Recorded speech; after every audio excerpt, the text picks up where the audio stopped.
of us who have worked to bring this festival out are people.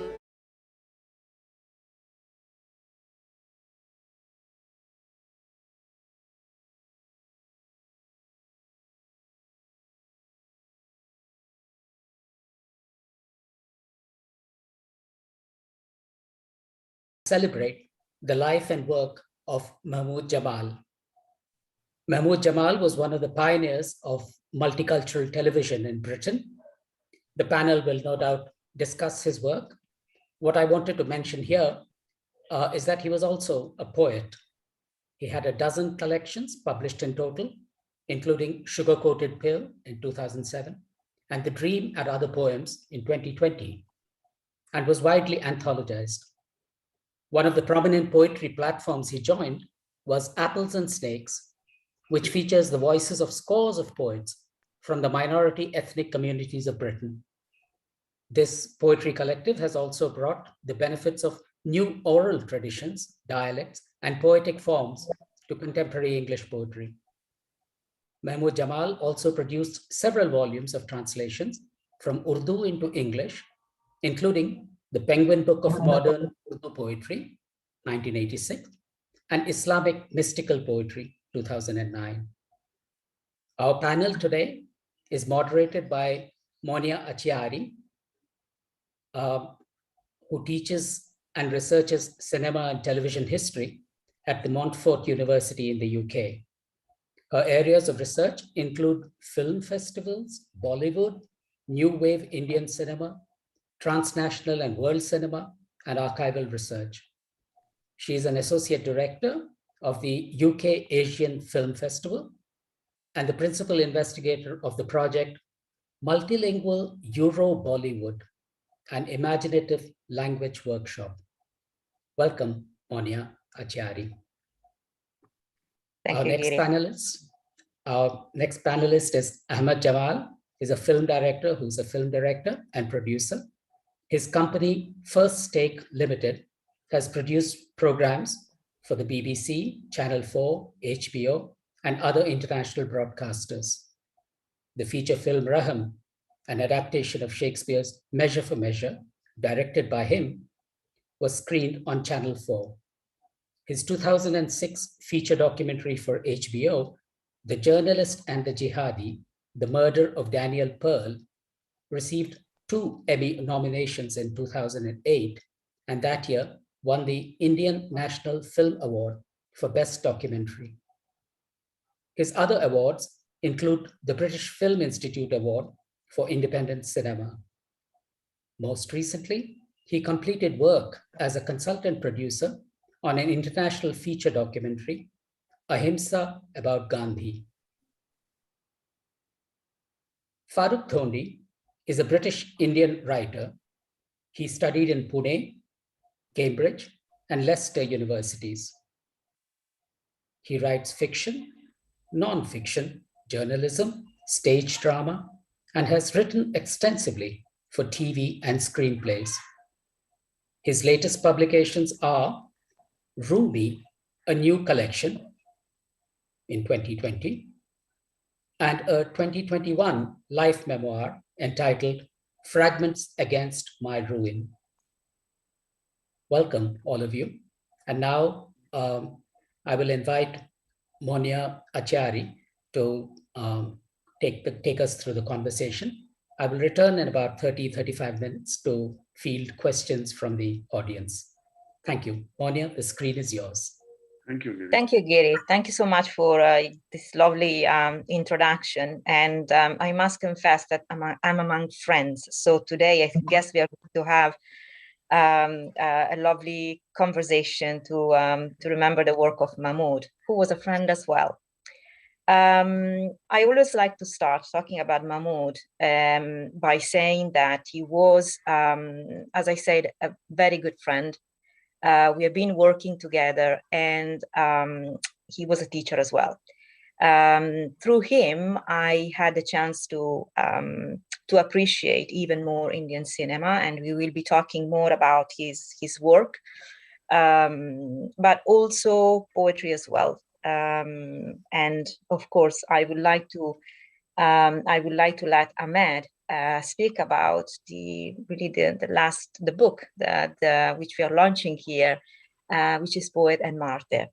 Ahmed, would you like to tell us a little bit more about this book and about the origins of the project and why the book was somehow wrote, really, and a little bit more about the origins of this project?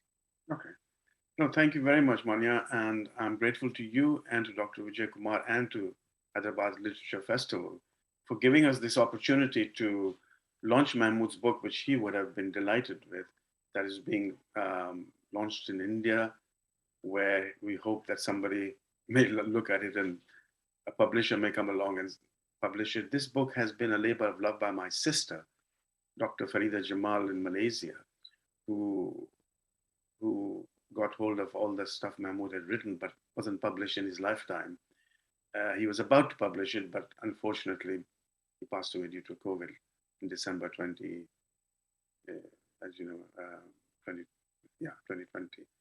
And so my sister took on the task of getting the book, formatted and collected all the poetry and published it.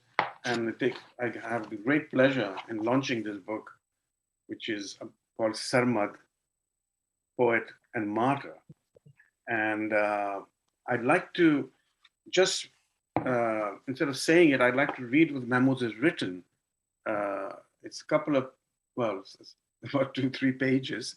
So I'll try and read it as fast as I can, but it has relevance because today is also the Mahatma Gandhi's death anniversary.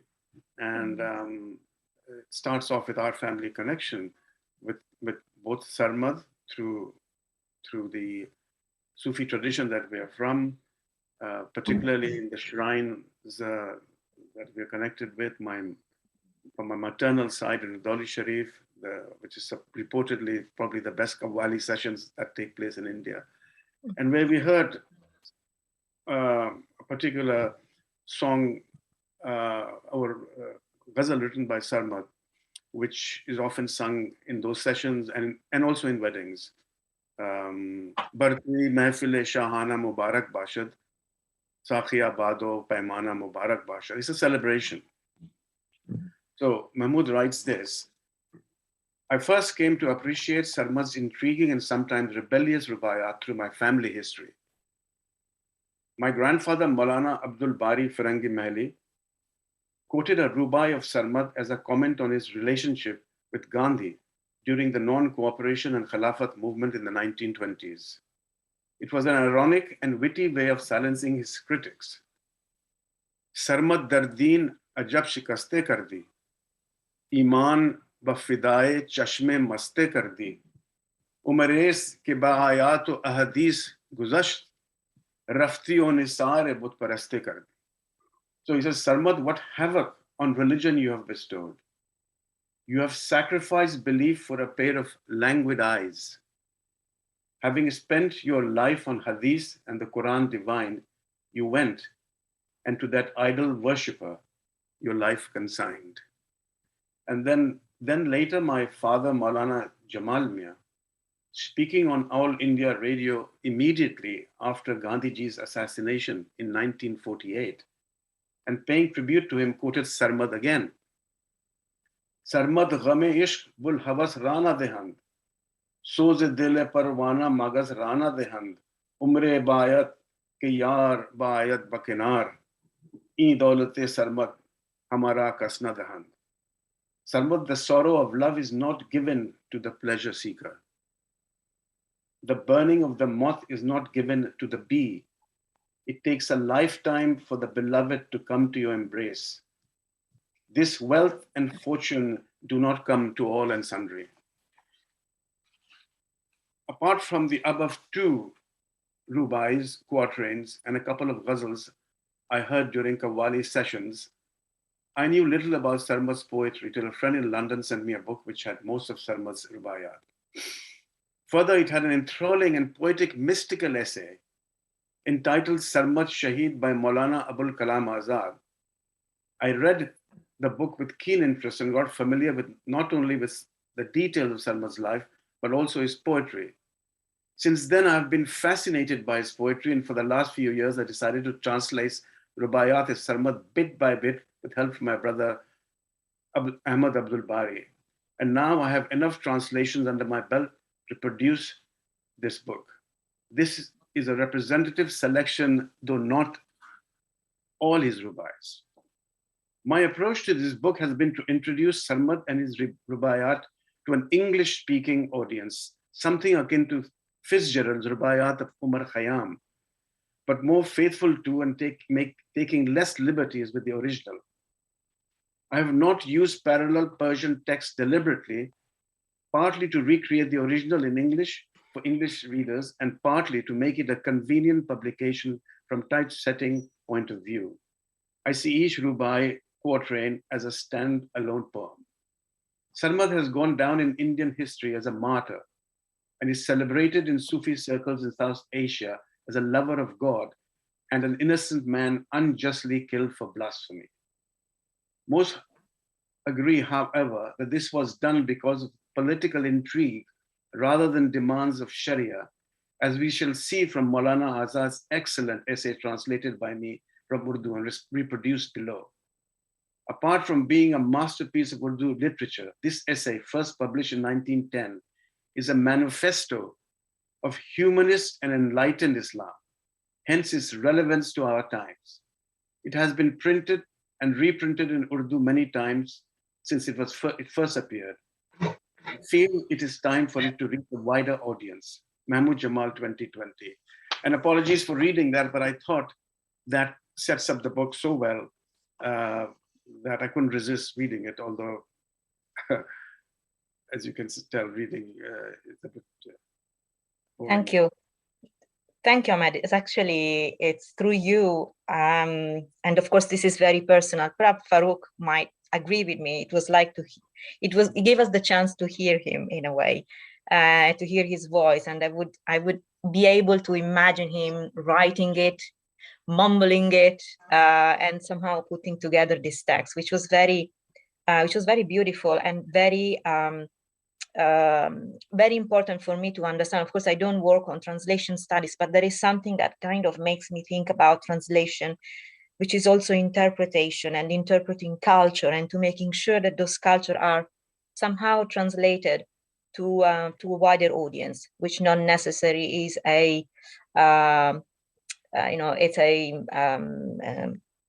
it's an audience that would speak Urdu or would speak Hindi, but an English-speaking audience. And in that passage, in that translation and interpretation, there is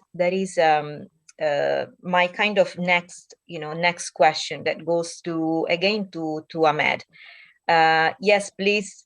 If you can put your hands on the book, Poet and Martyrs, and you will have the chance to read through the writing and to really, in a way, have the chance to experience and hear the work of Mahmood. Ahmed, my next question goes really to you again, and it's about the film that we suggested to be seen, the film called Rahman. And a film that was released in 2016. A film where you, which is of course, in a way, if you want not really a translation, but really a transition of a text into another form of narrative tools. I really would like to know a little bit more about the process of making Rahman, because it's a process that brought you and Mahmood together, that made you both work together. So my question is very much about what do you think within this creative process? What does it transpire as being Shakespeare-inspired film, and what becomes basically Mahmood and Ahmed? What it becomes you both? and then really my second question is to try and understand a bit more about your professional relationship as well. I would love to know a little bit more about the challenges as well as the pleasures you both have while working together. Anything that can be shared, of course.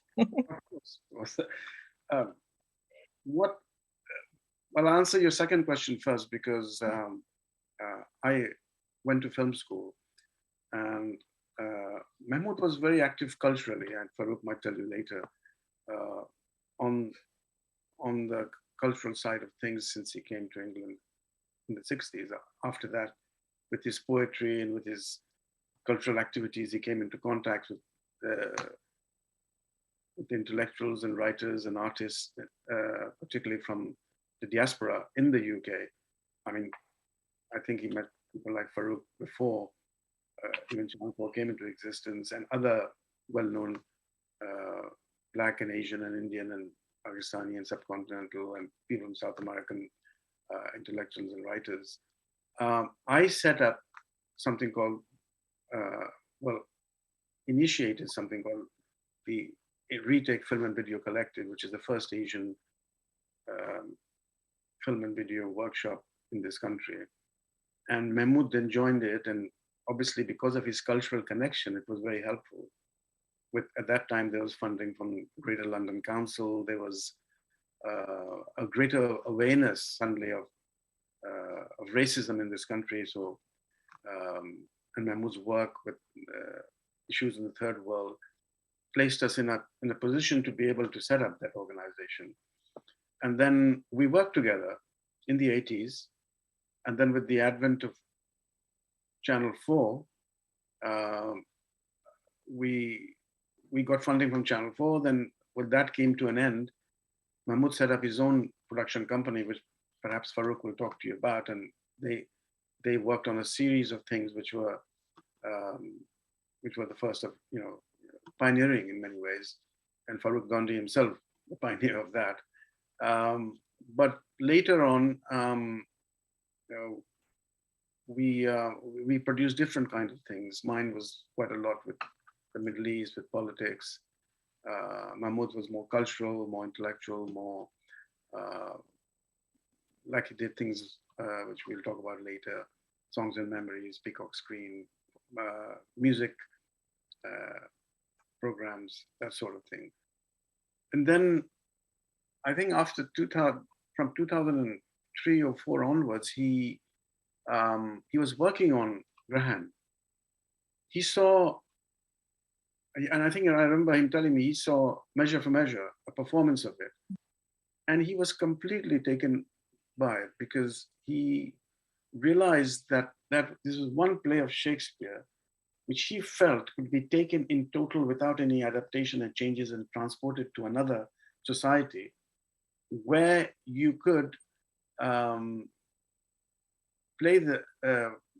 that performance or film that play, and you won't have to change much, and it would completely fit in with what's happening socially in that society. So what was happening in Shakespeare's time, who was actually protesting against the Puritans of the Elizabethan England and warning them. And Mahmood felt that the society at that time was similar to what was happening in many parts of the Muslim world. And socially, that play was more relevant to that place. He worked on it for a while. I didn't know much about it. He adapted as a play, then for about 6 to 8 years. And finally, in about 2016 or 17, he told me that he had found some funding and would I like to get involved. So we got involved. And then I, having done some films in Lahore, one for the BBC called Dancing Girls of Lahore, so I was familiar with the area. And we then decided to set in Lahore and produce it. My first thing was that when I read the script, being a filmmaker, I wanted to make various cinematic adaptations and changes to Mahmood's So he argued with me and convinced me that he said that, look, you don't have to do anything with this one. Just play it straight, play it for like a mainstream film, and it will work. And I think, you know, we went ahead and did what he wanted to be done. So it was very, very faithful to the original text. About 80% of Shakespeare's text is in the film, and we stuck to that. That's and Mahmood had his way of convincing people about that. I can assure you that, which is it's great, because we really have here the sense of understanding how you both, of course, you were brothers, but in those professional relationship, how that mature, and how, you know, your conversation kind of took place to then have the film that everyone, I hope, had the chance to watch today. And then Farrukh Dhondy happened there, right? So we had then Farrukh, who was, of course, very good friend of Mahmood, and been working together. And I personally had the chance to meet them both. Now it's a couple of years ago, Farrukh, I think, where we started talking about archives and about Indian cinema and about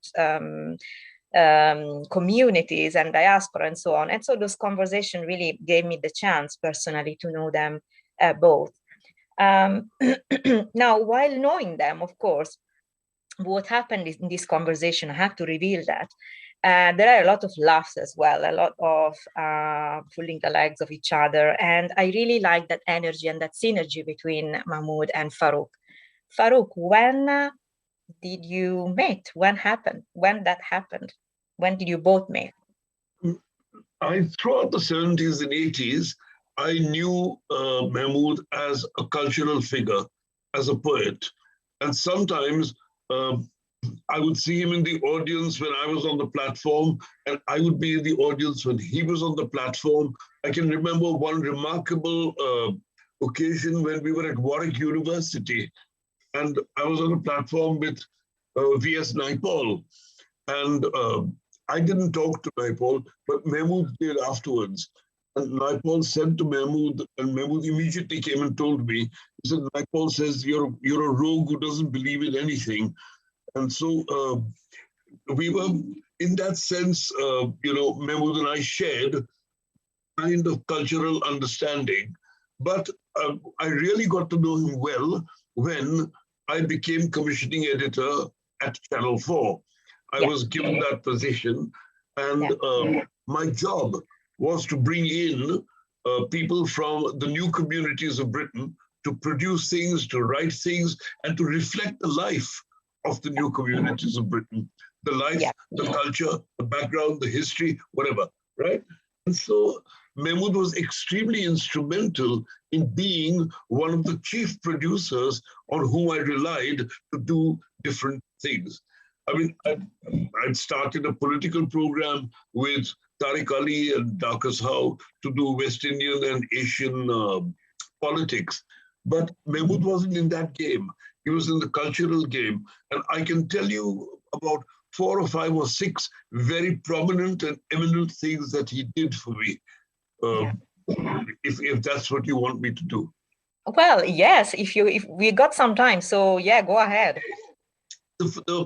Let me point out 4 things that he did extremely eminently, and which were big landmarks in the programming of Channel 4. One of them was the first Asian soap opera called Family Pride. And Mahmood wrote it together with another writer called Barry Simner and a third one called Kamal Kukuldash. They wrote a soap opera equivalent to, you know, popular soap operas like Coronation Street or EastEnders and so on. But it was set in the life of the Asian community of Birmingham. And it worked extremely well. There were prominent, you know, Sudha Butcher, Zia Mohyuddin, acted in it, a Pakistani actor in Britain. And it worked extremely well. And it was the first time, it was a landmark, because it was the first time that there was an ethnic, if you like, from the new communities, soap opera on any television. And, you know, the function of television is a national conversation. That's what television is. It's people see it and everybody knows about it. And it unites the nation in that way. And so getting that kind of program onto the screen, onto the small screen, was extremely important to the culture and the history of Britain. Okay. Secondly, I point to the big project that he pioneered and did, which is called the Peacock Screen. We call it the Peacock Screen because it's a history of Indian cinema from the 1890s to to the time it was made, which was in the 90s, right, in 1990s. So like a century of Indian cinema and its progress through different phases.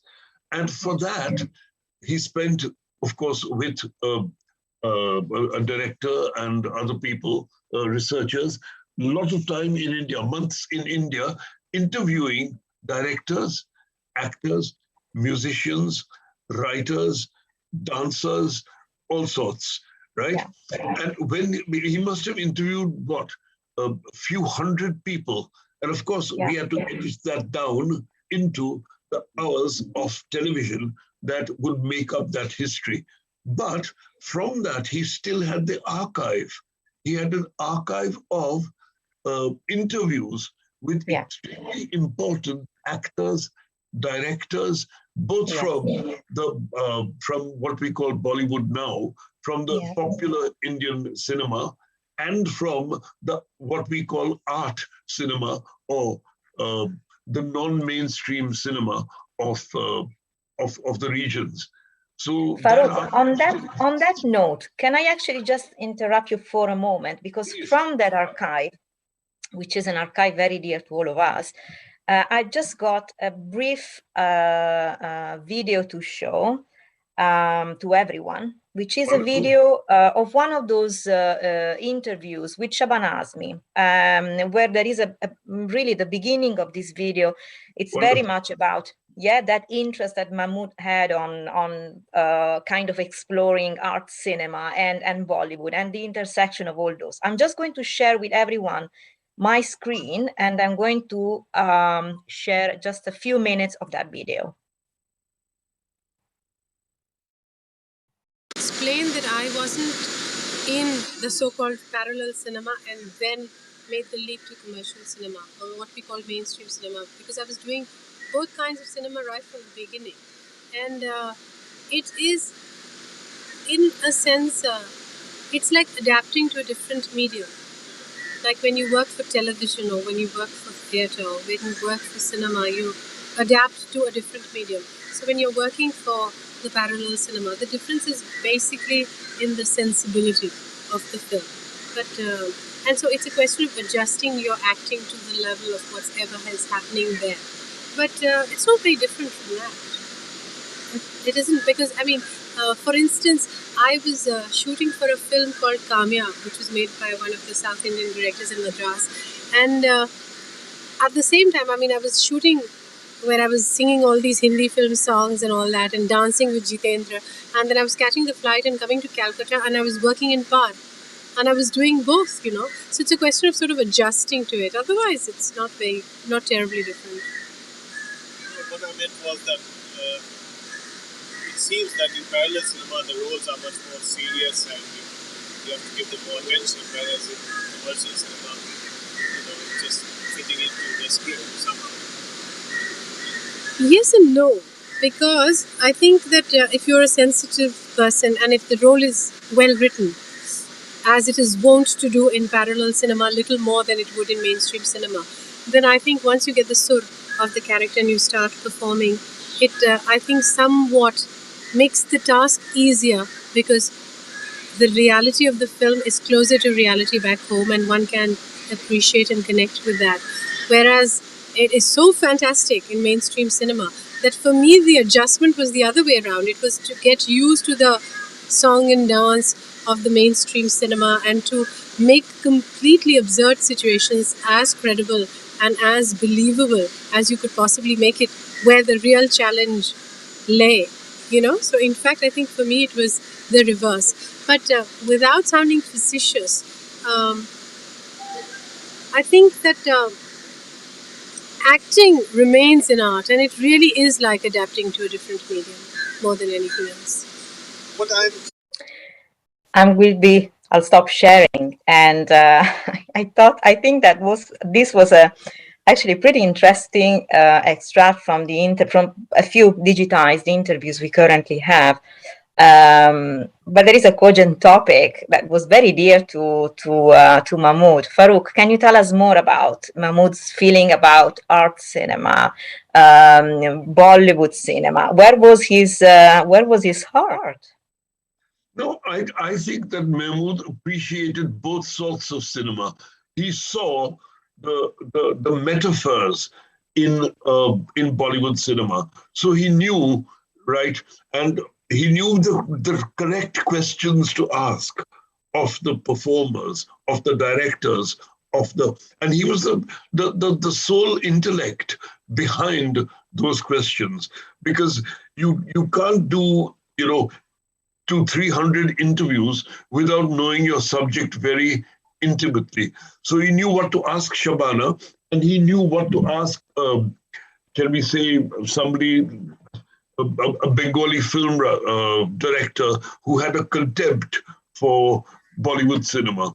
But he understood both.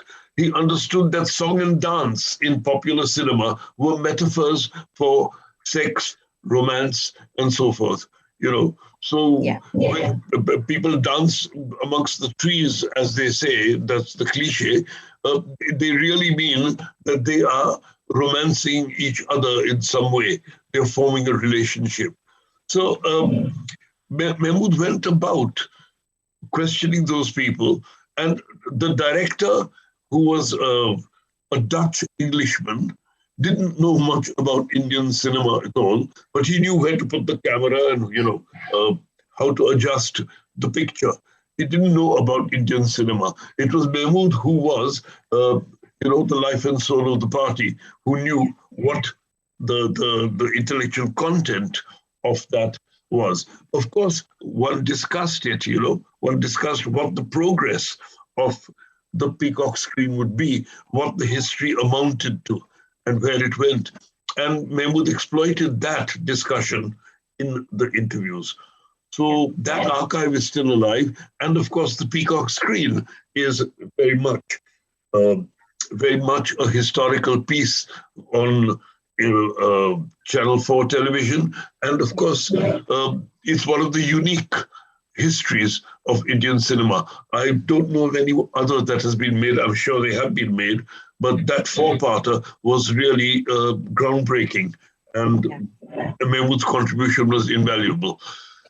I agree. I think that, I agree. And I actually have to say that this collection, I call it collection, but really it's more than that. It's a cornerstone on to study and understand Indian cinema even further, especially within the diasporic context. Has got there are about 90 cassettes and with recorded interviews with members from the Indian film industry, from actors to filmmakers, from the filmmakers from the origins, actresses, and so on. It really give us there is such a beautiful observation of the industry, really, like you said, from the origins, from the beginning, till the 1980s or beginning of the 90s, isn't it, Farrukh? Yeah, yes.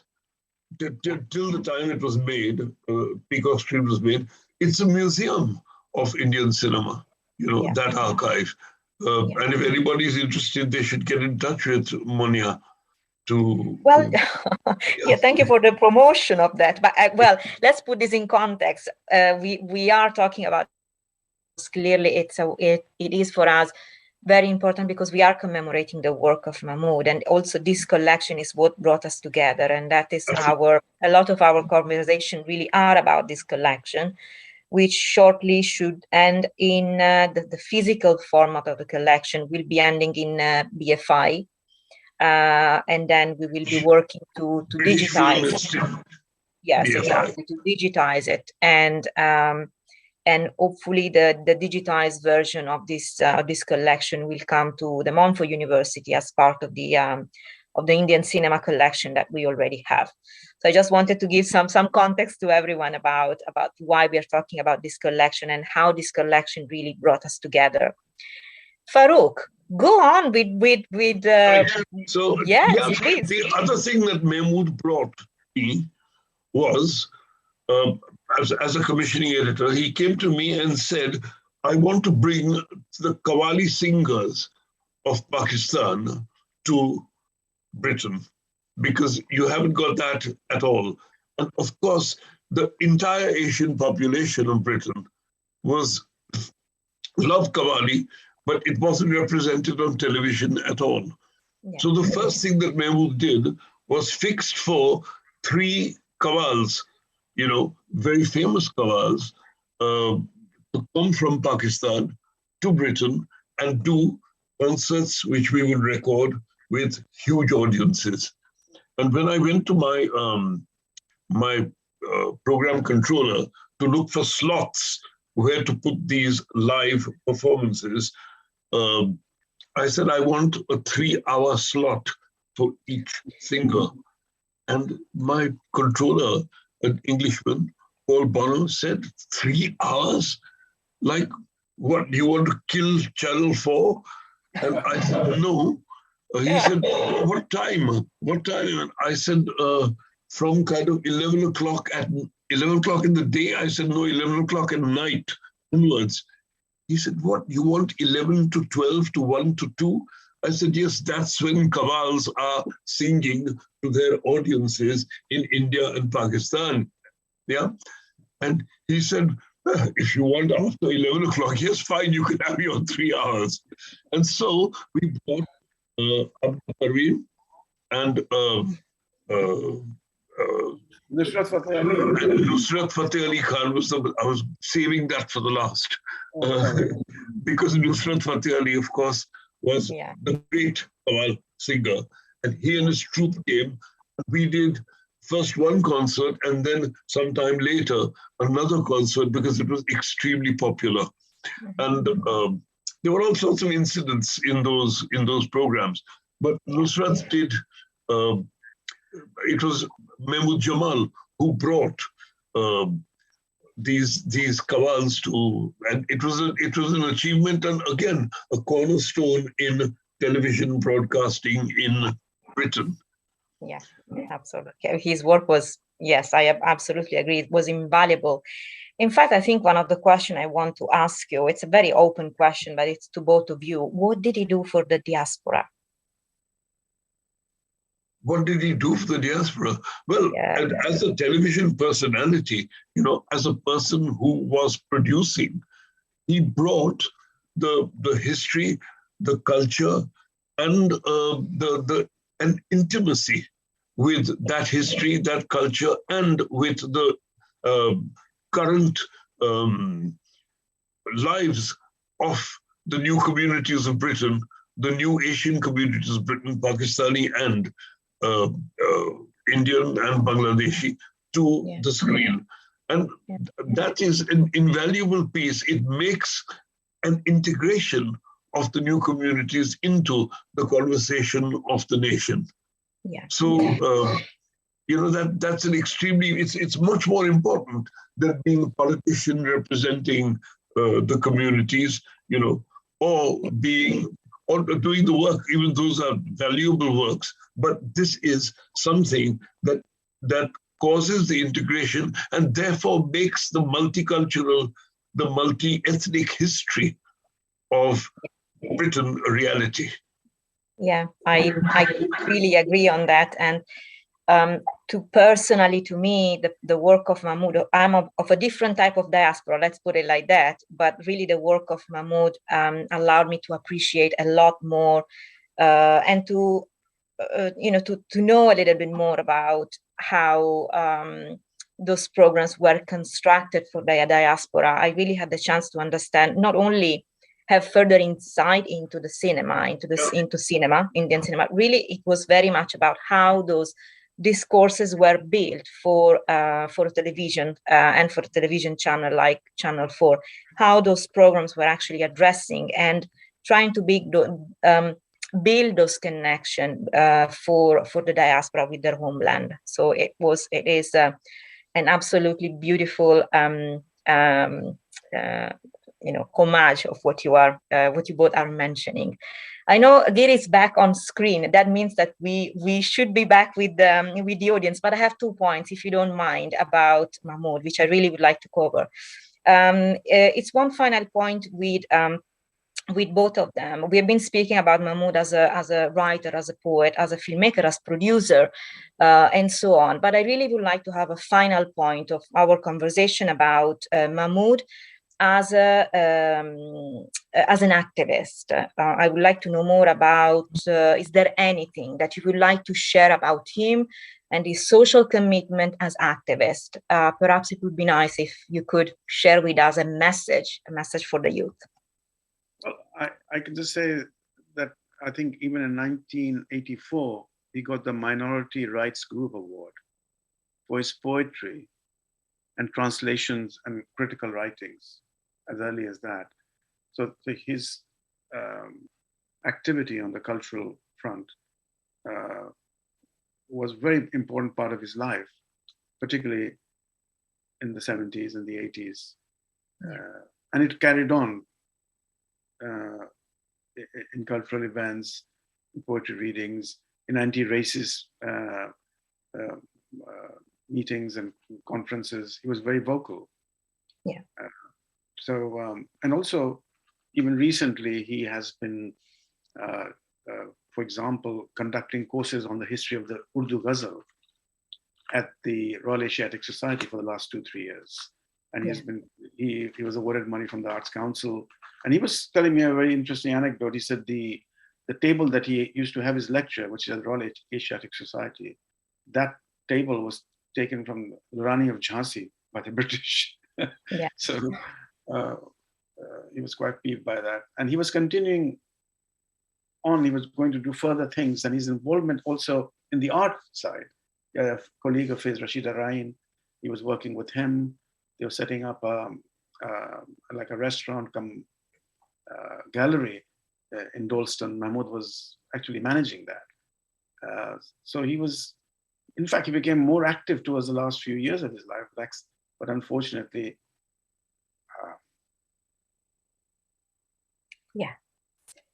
we lost him. Yeah. Farrukh, do you have a nice anecdote for us? I always ask for anecdotes. I have hundreds of anecdotes, but what has been missing so far was that Mahmood was a good Muslim. And being a good Muslim, he interpreted Islam in a Sufi way. But when I told him that you were talking Sufi stuff, he said, no, I don't call it Sufi stuff, right? That's not the right word. So he came up with other terms for the kind of faith that he had. And I said, I said to him, but there's all this kind of fundamentalist juridical Islam going on in India, Saudi Arabian influenced and so forth. And he said, that's all nonsense, That's not that's not the Islam of Rumi or Hafiz or Sarmad or, any of the people. And he said, basically, that's what he would say. He said, India, the entire subcontinent was turned, had Islam introduced by Sufis, Nizamuddin Aulia, Moinuddin, and Shah Jalal in Bangladesh. I mean, they were not juridical Islamists. They were Sufi missionaries, and they brought Islam to India. And of course, Mahmood and Ahmed's family were extremely distinguished Islamicists from Lucknow. Why they went to Pakistan, I don't understand, but there we go. So, Ahmed, Farrukh, thank you both. It was really nice again to be in conversation with you. I did have something, Giri, which wanted to be a surprise for both of them. Everyone has to know that, but every time we are going to speak publicly, we always try to meet before and say, okay, so guys, this is how we are going to work. And but really, this is such a special event because we are at Hyderabad Literary Festival. We are among friends, and Hyderabad is a very, very special city to all of us.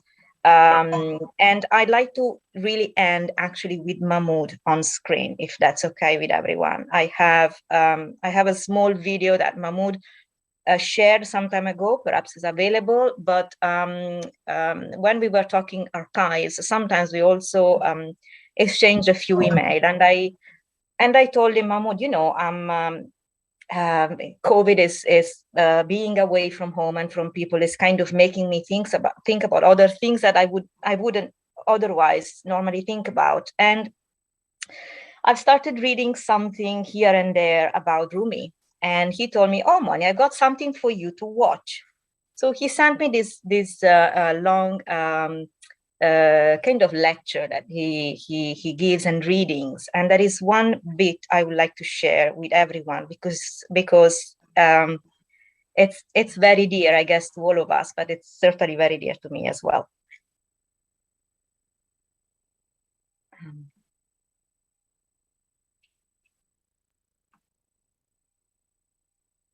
He wrote this. This poem is become very famous at present through translation, and it says, "Who am I? What can I do, my friends, if I do not know? What can I do, my friends, if I do not know? I'm neither Christian nor Jew, nor Muslim nor Hindu. What can I do? What can I do? Not of the east nor of the west, not of the land nor of the sea, not of nature's essence nor of circling heaven. What could I be?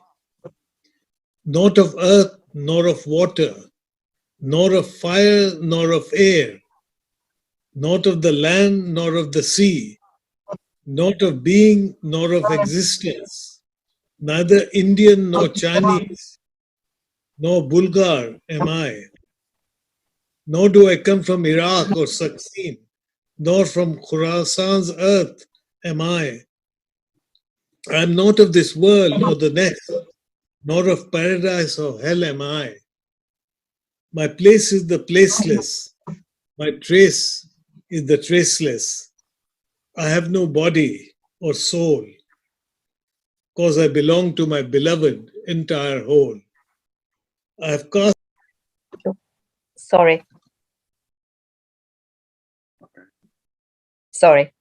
It was just a very brief, really, I wanted to bring him, on board, and I wanted to share this with Ahmed and Farrukh, and that was my tiny gift. Yes. Yeah, that's a great surprise. Yeah. Wonderful. Yeah. You're welcome. Giri, if we have questions, I think we are happy to take them. No, I think we'll keep the questions for people to send them to you.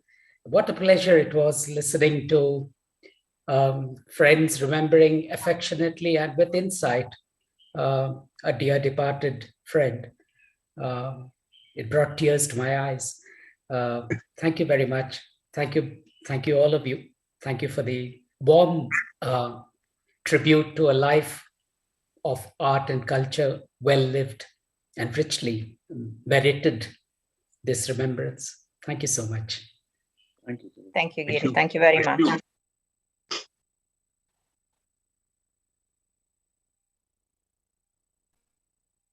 You're offline, so you can talk.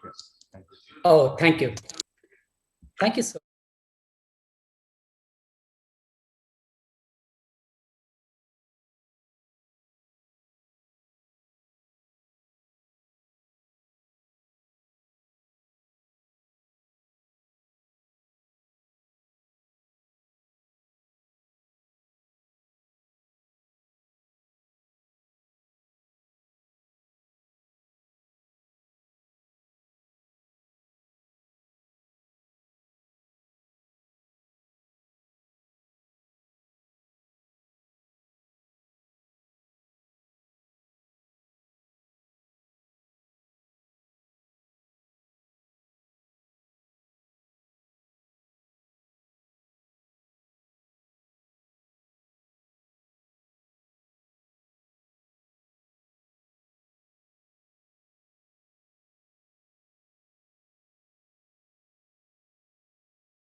Yeah, I think we rattled on. Okay.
పున్నాము వెన్నాల కోలు పూసి కాసిందే కోలు పున్నాము వెన్నెల కోలు పూసి కాసిందే కోలు నీరు నిమ్మల కింద గన్నెర్ల కింద వంగి పూలే రంగ కొంగందుతూనే వంగి పూలే రంగ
Good evening, friends, and welcome to this session where we have the legendary singer Remo Fernandes with us.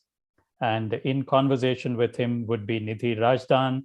What a pleasure it is to welcome you, Mr. Fernandes, to HLF 2022. And Nidhi, thank you for joining us. I know this is a very difficult time for journalists, but thank you very much for joining us this evening. Friends, Nidhi Razdan is an award-winning journalist who worked with NDTV for over 2 decades. And currently she's into academics. She is a visiting faculty at the Kautilya School of Public Policy in Geetham University. And she's also director for strategic programs and outreach. As many of you know, she received several awards, including the prestigious Ramnath Goenka Award for Excellence in Journalism. And she's also a writer, and her book, Left, Right, and Center, The Idea of India, came out in 2017. So for us, Nidhi Razdan would be in conversation with Remo Fernandes. Remo Fernandes, of course, as I said earlier, doesn't really need any introduction. Everybody knows him as the singer that he is. He's a pop icon. He's a singer and a committed singer in that also. Many of you know his albums and his entire evolution from as a singer. Just a couple of things about him and his albums. He grew up in Goa, studied architecture in Bombay, and spent a lot of time in Europe and North Africa hitchhiking, actually.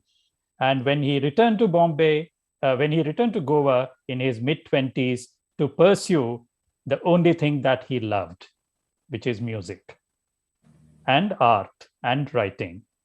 And many of his albums later turned out to be chartbusters, but I must also tell you that he has written very sincere, very honest, and very committed songs, be it about personalities, be it about Goa, be it about environment.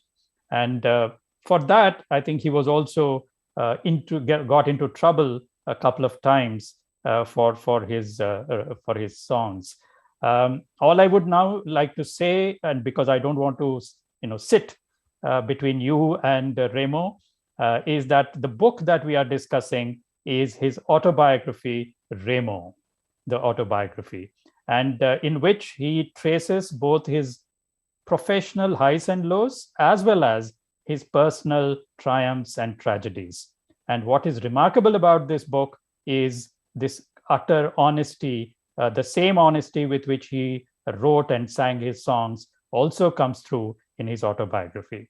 Thank you very much, Remo Fernandes, for joining us this evening. What a pleasure it is to host you at HLF 2022. Thank you very much. And Nidhi, once again, thank you for this session.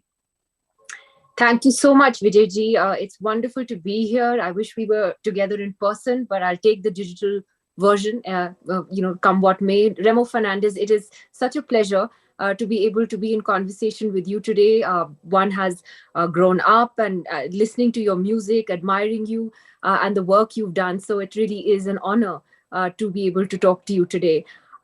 So let me ask you a generic first question, which is that when you write a book about your life, how easy or difficult is it to do that, given how messy our lives can be, and things there are good things that happen, not so good things. So was this hard for you, or did you find it relatively easy to do?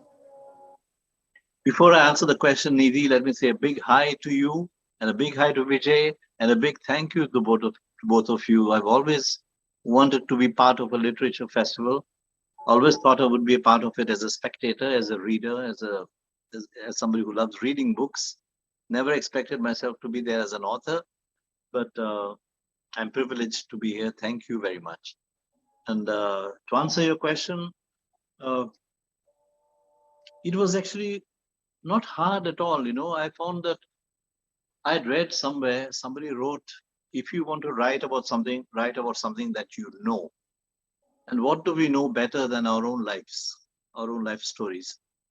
So it was pretty easy. All I have to do is delve into my memory while it is still there, and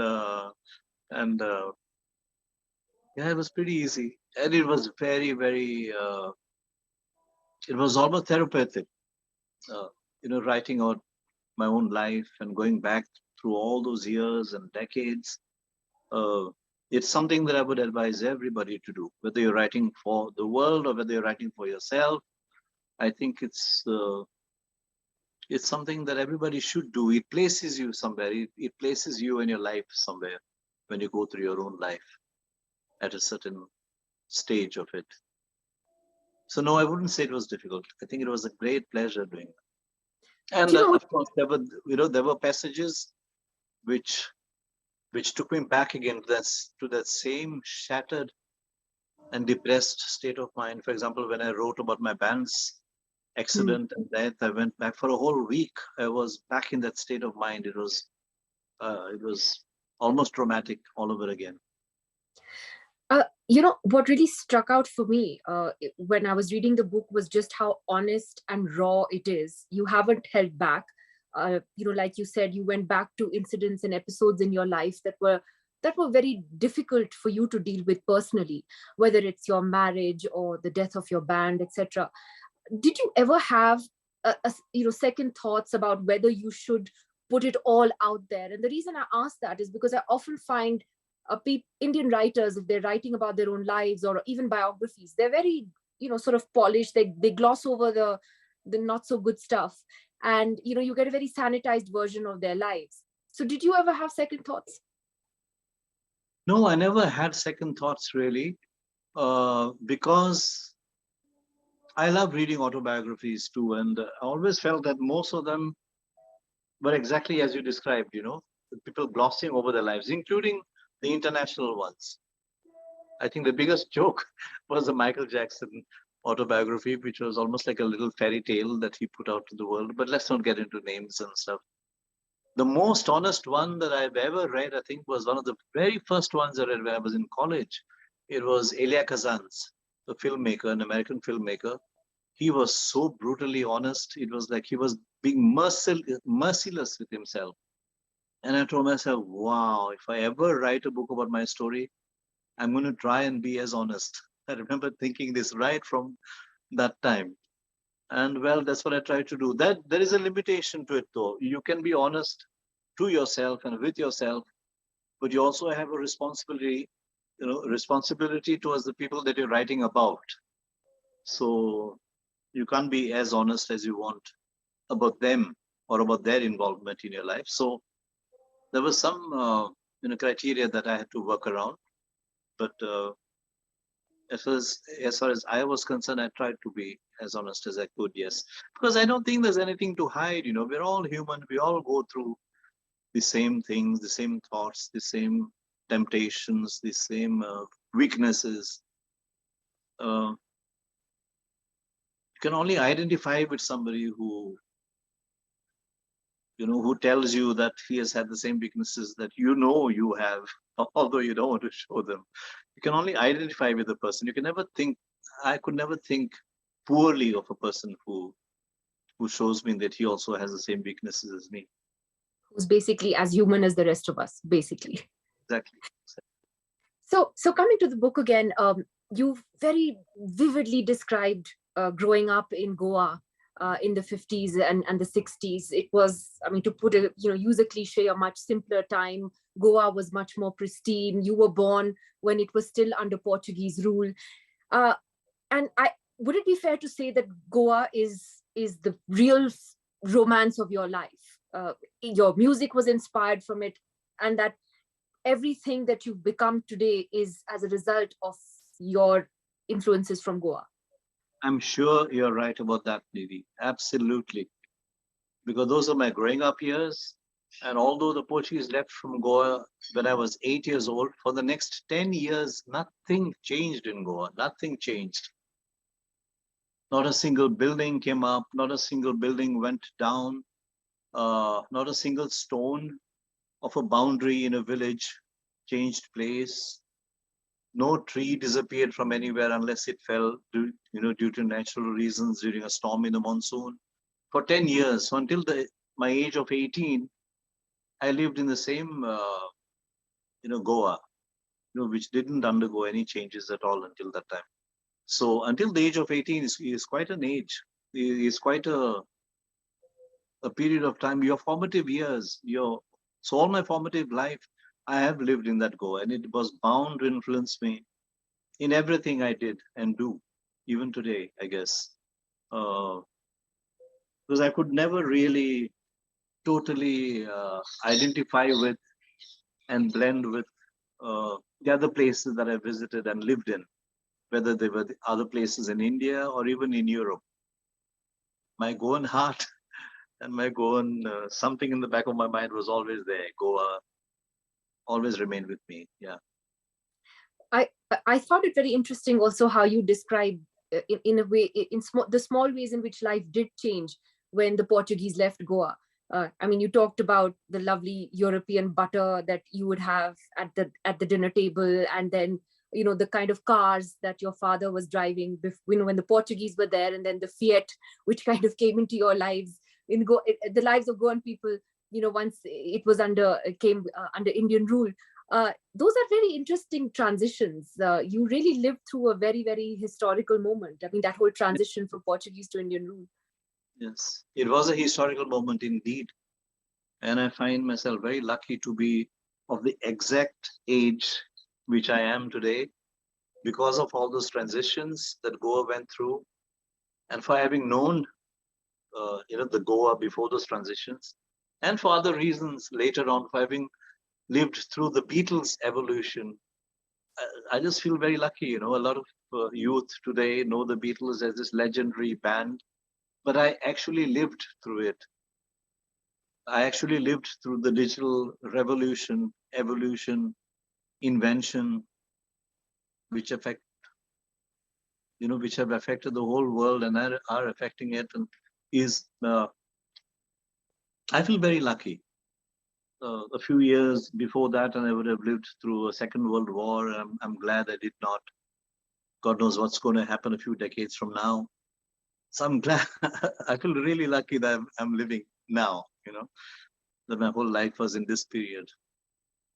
So tell us about where your love for music started. You've described how your father played a big role in encouraging you to pursue music because he wanted to, but your grandfather, his father, didn't think that was something worth pursuing for him, but he really encouraged you. So I believe you were only 4 years old when you actually started, fiddling around with instruments. And by the time you were 10, you were playing multiple instruments and all the rest of it. Tell us a bit more about that, where the encouragement came from to dabble in music. Like you said, it came from an inborn nature or talent that I showed for it, inclination that I showed for it, and from all the encouragement that my father gave and the happiness that my father felt when he saw that I had this inclination towards music, because he wanted very much to pursue music, not as a professional, because at that time people didn't think of music as a profession. Neither did I in the beginning, but his father was a very strict doctor who thought that musicians all ended up as alcoholics or paupers or both.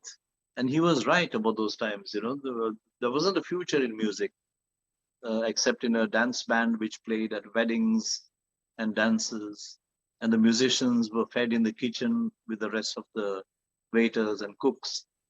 So that was the height at which you could climb as a professional musician, at least in Goa at that time. So I guess that had remained embedded in my father's mind, and he didn't, in my grandfather's mind, and he didn't want his son to pursue music seriously. My father had a great love for music, and when he saw that I had inherited it, he encouraged it tenfold. And every instrument that I showed a whim for, he would go out and buy for me. So that's how I ended up playing many instruments. And when I was 4, I think the first instrument he bought for me was a mouth organ, which was the easiest one to carry and play. And yeah, after that, it was just a series of instruments until I heard the guitar. Then it was love at first sound, let's say, rather than first sight. And that remained my one and only main instrument for many years. Although I still liked to dabble in other instruments. And then it was the flute. The second instrument was the flute. And like I wrote in the book, if I see the guitar as male, I see the flute as a female. So they were very complementary to each other. And I love both. And I play both on stage, when I sing and perform. Obviously, the local musical influences were big influences on you. Konkani music, you've talked a lot about how your father would play Konkani songs, and also that how when Goa came under Indian rule, the influence or the introduction of American and English music then played a big role on you and the kind of music you wanted to do. Tell us a little bit about that. All the music I heard and played and sang was either Portuguese or Latin American, because the Portuguese brought a lot of Latin American music along with them in Spanish, and Brazilian music especially. Brazilian music being in Portuguese, although the Portuguese was so different. As a kid, I didn't even know the difference between Brazilian and Portuguese. To me, it was all the same. They were all Portuguese songs. And they're very far away. The rhythms, the mood, the feel, everything is so far removed from American and English rock and roll. So when I heard rock and roll for the first time, something stirred inside me, something woke up inside me, and I felt this excitement. I felt, it was a record that my cousin brought from London when he came on a holiday, called Rock Around the Clock by Bill Haley. And he played it, and wow, that was rock and roll. And it didn't take away my love for Portuguese and Brazilian music one bit. I still love it, and I will never stop loving it. It's something else. Brazilian and Portuguese and Brazilian music and Latin American music have got a richness of their own, which rock and roll just doesn't have. Rock and roll can be just 3 chords, sometimes just 1 chord and a beat and lyrics, and the groove is fantastic. But it's a different kettle of fish, there's no need to compare or to, for me to think which is better or which is worse. They're just 2 different things, and that's something else that I feel very lucky about, for having been exposed to and for having love for both these musics. And then, of course, being from Goa, we were cut off from the rest of India. And then I discovered Indian music when I went to Bombay to study architecture, which I heard all around me. I didn't have to go looking for it. It was blaring all around me. And those rhythms were something else. And then the thoughts came to fuse the 2. And so many Remo things. was born. Sorry? I said Remo's music was born. Your unique style was born. Yes, confluence of all of this.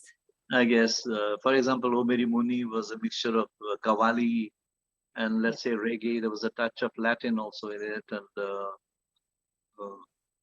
yes, I just loved fusing it all together, whatever I grew up to at a certain time. So as you said, this was a time when most parents felt that, music was not a career for people. You were nevertheless encouraged by very loving parents, but you did go to study architecture in Bombay. It's not like you didn't go to Bombay to pursue a career in music. So was that a more conventional side of your parents to ensure that you fell back on a safe career option? The funny thing is that the obsession to become an architect came from me. As a kid, and that too as a kid, I almost find it silly, As a kid, there was this cousin who was studying architecture in London, the same guy who had come back with Rock Around the Clock. And when he came back, he was welcomed by the rest of the family. The architect has come back. He's an architect now. And, because there was no architecture school in Goa, no architecture college in Goa. And So what does an architect do? He designs houses. I was told as an 8-year-old. And from that time, it was just an idea that lodged in my mind. I want to be an architect because I love drawing. I've always loved drawing. Okay, if I can design houses and become such a respectable person, that's who I will be. If I can't be a musician, really. And somehow that lived with me right up till almost adulthood. It's only when I was halfway through architecture that I realized that I was pursuing the wrong line, absolutely. Not absolutely the wrong line for me. I would have loved being an architect if I didn't have so much more love for music and for other things. But why architecture? But then I decided, on my father's advice and not orders, I decided to complete it. It was a 5-year course. I was in my 3rd year when I realized that I didn't want to ever work as an architect. And I wrote to him, and he advised me to complete the course. He said, if you drop out now, and if your music doesn't really work out, you'll always feel like a loser, And he was right. You will always feel that, oh, I should have got that architecture degree after all. So get the degree now that you've already finished half the course, and then do what you want. I saw great wisdom in this advice, and so I finished it without having my heart in it at all. Yeah.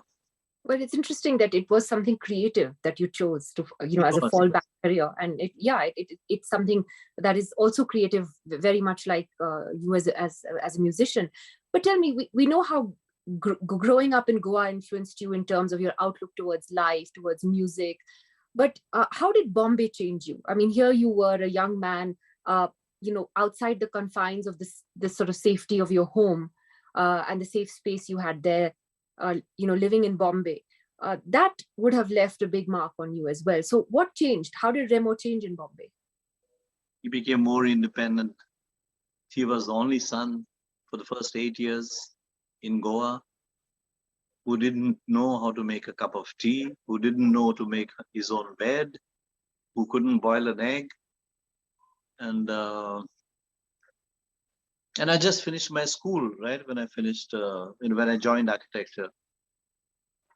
So it changed me almost overnight, or over the 5 years that I was studying architecture, into somebody who learned how to do things for himself, learned to take his own decisions to a great extent, learned how to deal with the big, bad, filthy, rushing, bustling city of Bombay after the paradise, quiet and peaceful paradise that was Goa. If not Bombay, if I had not spent those 5 years in Bombay, I don't think I would have had the guts to spend the next 2.5 years hitchhiking in Europe, to leave for Europe without knowing what I was going to do, where I was going to go, how I was going to support myself. That was quite a step I took, but I was able to take that step or that gamble of going to Europe that way because, or thanks to my 5 years in Bombay. If I'd always remained in Goa, I would have never had the guts to go hitchhiking, waltzing, hitchhiking all around Europe and North Africa. I would have never had the guts to do that. I would have remained in Goa, living with my parents until I started working, and I married a good Goan girl and lived again with my parents, with her. And, that would be it. You didn't like Bombay very much, did you? That's pretty obvious. No, I didn't like Bombay very much at all. But in retrospect, I'm really very grateful to Bombay for having shaped me, including all the hardships that one goes through in Bombay, especially as a student. And a student is always broke,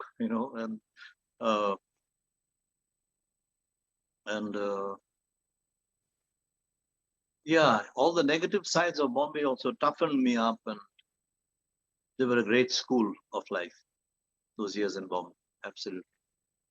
So tell us about the musical journey then, because throughout this entire time when you were studying architecture and hitchhiking, etc., you were always in touch with your music. You always had that connection, and you came back and decided to really, I remember you writing, I think that you decided to prioritize what you wanted to do, and music was number one on a piece of paper that you wrote. So tell us about that and that journey, and when did you get that first opportunity to do something big that we went beyond just what you were doing locally in Goa, and which made you Remo Fernandes? There were a few things that happened actually. I think one of the things that gave me the freedom, and again the guts to choose to do what I wanted to do, was meeting a lot of youth from Europe. And I met the first few over here in Goa, before I even went to Europe. And there I saw a totally different attitude towards life, from them. It's about what I want to do. It's not what my parents want me to do or what society expects me to do. And with artists, especially, it was all about what I want to do, what makes me happy. Not even about how much this is going to fetch me and how much money will that profession fetch me.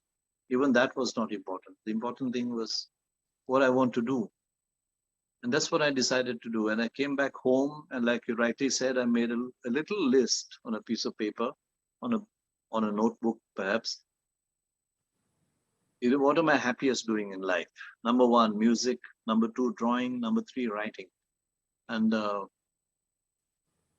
I decided that I was going to earn my living, my food and my shelter on this planet, only doing things that I love doing on this planet. And never would I work in a job which I hated from 9 to 5 in order to rush home to these 3 things that I loved as a hobby.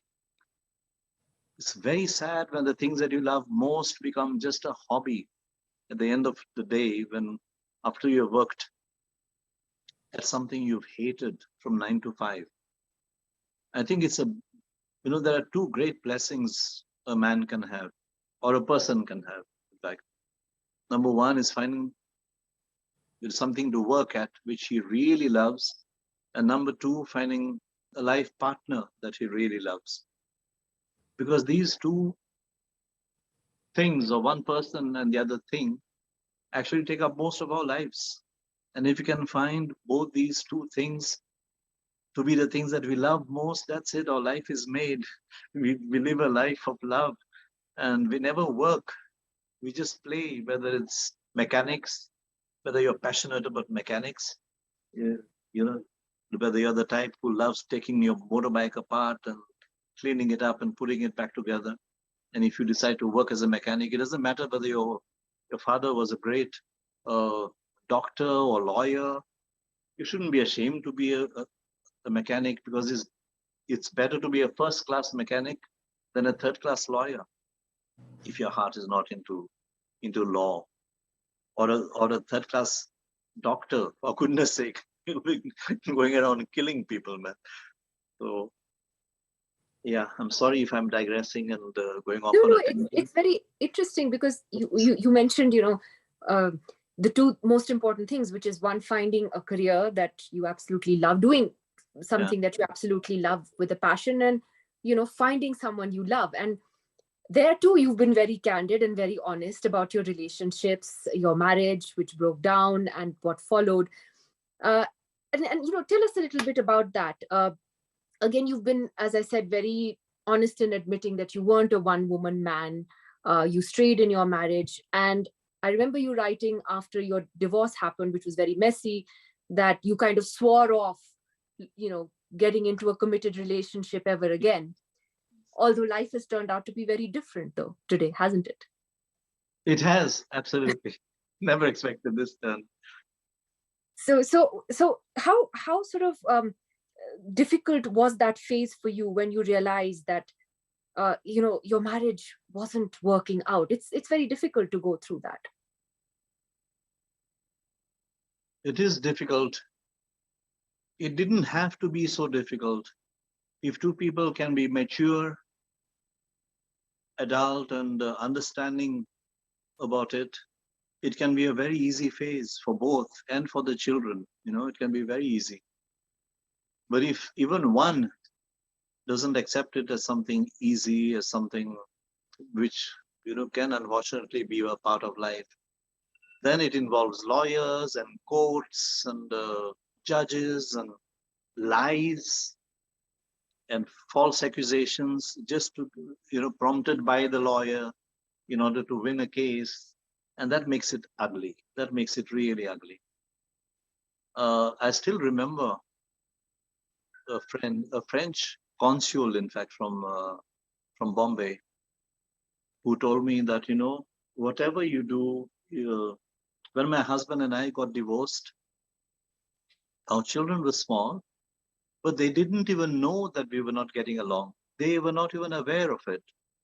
We went to the court one day, we got a divorce, and after we got the divorce, we came back home and we told them that Mama and Papa are going to live separately now, and we both love you both as much, and we will love you forever. And you spend some time with us, and sometime with me, and sometime with your father. And both of them, as good friends, each other's friends, they told their children this. And that's how peacefully and how beautifully the whole marriage was dissolved.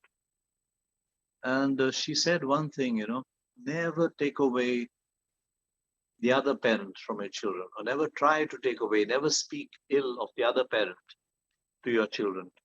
Because you may find a lot of women in life, your wife may find a lot of men in life, but the children have only two parents, one father and one mother. Don't take away one of them from them. And they were such wise words. So separation can be very beautiful also. Sad but beautiful.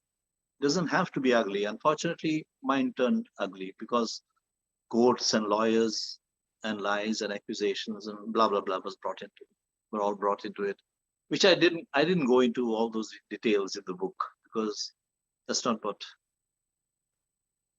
I find it boring when I read those kind of details in an autobiography. Many times writers of autobiographies, they want to clear the air. They use autobiography in order to clear the air about some misunderstandings which have taken place in their lives, which usually involve a very boring and long court case at the end of their careers or towards the end of their careers, which nobody understood, especially the media. The media carried all kinds of false reports about these celebrities' lives. And then they want to use their autobiography in order to set the record straight. Yeah, to set the record straight and to put forth their side of the story, which makes it a very boring ending to a story, to the life story. And I decided I would try and avoid falling into that category. So I never got into those details. Well, I thought it was interesting that you called it your Independence Day when you finally did get the divorce, and that you were fighting so hard for, and that, like I said, you swore off a committed relationship, and look where you are today. So God bless you both. I mean, that's wonderful that that you are in a lovely committed relationship. So really happy for you. Coming back to the music though, there is a very funny anecdote that you've narrated in the book about how you had actually forgotten that you recorded the Hamma Hamma song for A.R. Rahman until the song was released. How can you forget? Happens all the time, because when you're recording as a playback singer, you don't live with the song. You just hear it for a couple of hours. And what's a couple of hours? You just hear it for a couple of hours, maybe 3, in the recording studio. First of all, you've heard it for the first time in your life. And during those 3 hours, you're totally immersed in the song. You groove to it, you grow with it, or you make it grow with, to your style or whatever. But you live with it for those 3 hours. Then you step out of the studio, and okay, maybe you'll hum it in the back of your mind for the next couple of days, but that's it, After that, you come across so many other songs, my own songs. I always write my own songs, so that's what always takes up my full mind space. And then these songs are released months after you've recorded them in the studio. So obviously you forget. I tend to forget. So I can just imagine what happens to singers who are nothing but playback singers, who are actually driving from one recording studio to the next in Mumbai every day, recording 3 to 4 songs a day, 3 to 4 different film songs a day. It must be that much more confusing, to them. And when one becomes a hit, suddenly you wake up and you say, yeah, I recorded this song with this guy. I recorded the Hamma Hamma with A.R. Rahman. I forgot. I mean, not many people can claim to be able to do that. But it happens, believe me, it's not really. Well, how do you feel that when you hear a song like Hamma Hamma, which has been now remixed and sort of introduced to a new generation of listeners in a way, does it flatter you when you see an iconic song of yours being remixed and a new take on it? Or are you a puritanical sort of guy who doesn't like the original to be touched? No, not at all. I think I'm more puritanical about Beatles music. I hate people messing with Beatles songs. There are very few remakes of Beatles songs that I like. Perhaps only one, in fact. Joe Cocker's with a little help from my friends. But coming back to my songs, I feel flattered. Vijay said this some time ago, that imitation is the highest form of flattery. It is true. That dictum is absolutely true. But this is not imitation. This is somebody doing a version of your song, which is an even greater compliment to a song. And it's not, I wouldn't call that my song. It's always the composer's song. Okay, I gave it my style as a singer. Maybe I gave it my whatever. But I love to hear different people's interpretations of my song. I don't very much like when somebody copies my song exactly as it is on record. There's nothing exciting about that. Although there's one guy who learned how to sing Jalwa. Now that is something, because Jalwa is all improvisation, 15 minutes of improvisation. And he learned every line and he sang it to me, or he sent me a video of him singing that. That was a feat. I couldn't sing Jalwa the way I recorded it. But this guy learned it by heart and sang it. But now we are, losing track again. But no, I don't feel upset at all when I hear that. But sometimes I know that the versions are really not half as good as the original. Then I just feel sad for the person who's made the version. But and I feel sad that the new generation sometimes is only going to know this new version and not the original, perhaps, because Rahman's orchestration of Hamma Hamma is so good. Even today, it can be very, very modern, and with it, it's not something that has aged at all. It's brilliant because it's very minimalistic, and the drum beat, the bass. Today's youth could so easily relate to it, even if they've never heard it before. That song is a masterpiece in every way. One of the other big incidents in your book, which I thought, again, you were very honest and raw in the way you talked about it, was the death of your band members in a terrible accident when you were all supposed to be performing together. You were already there at the venue and they were coming by road. Tell us a little bit about that and how that sort of shook you at that time.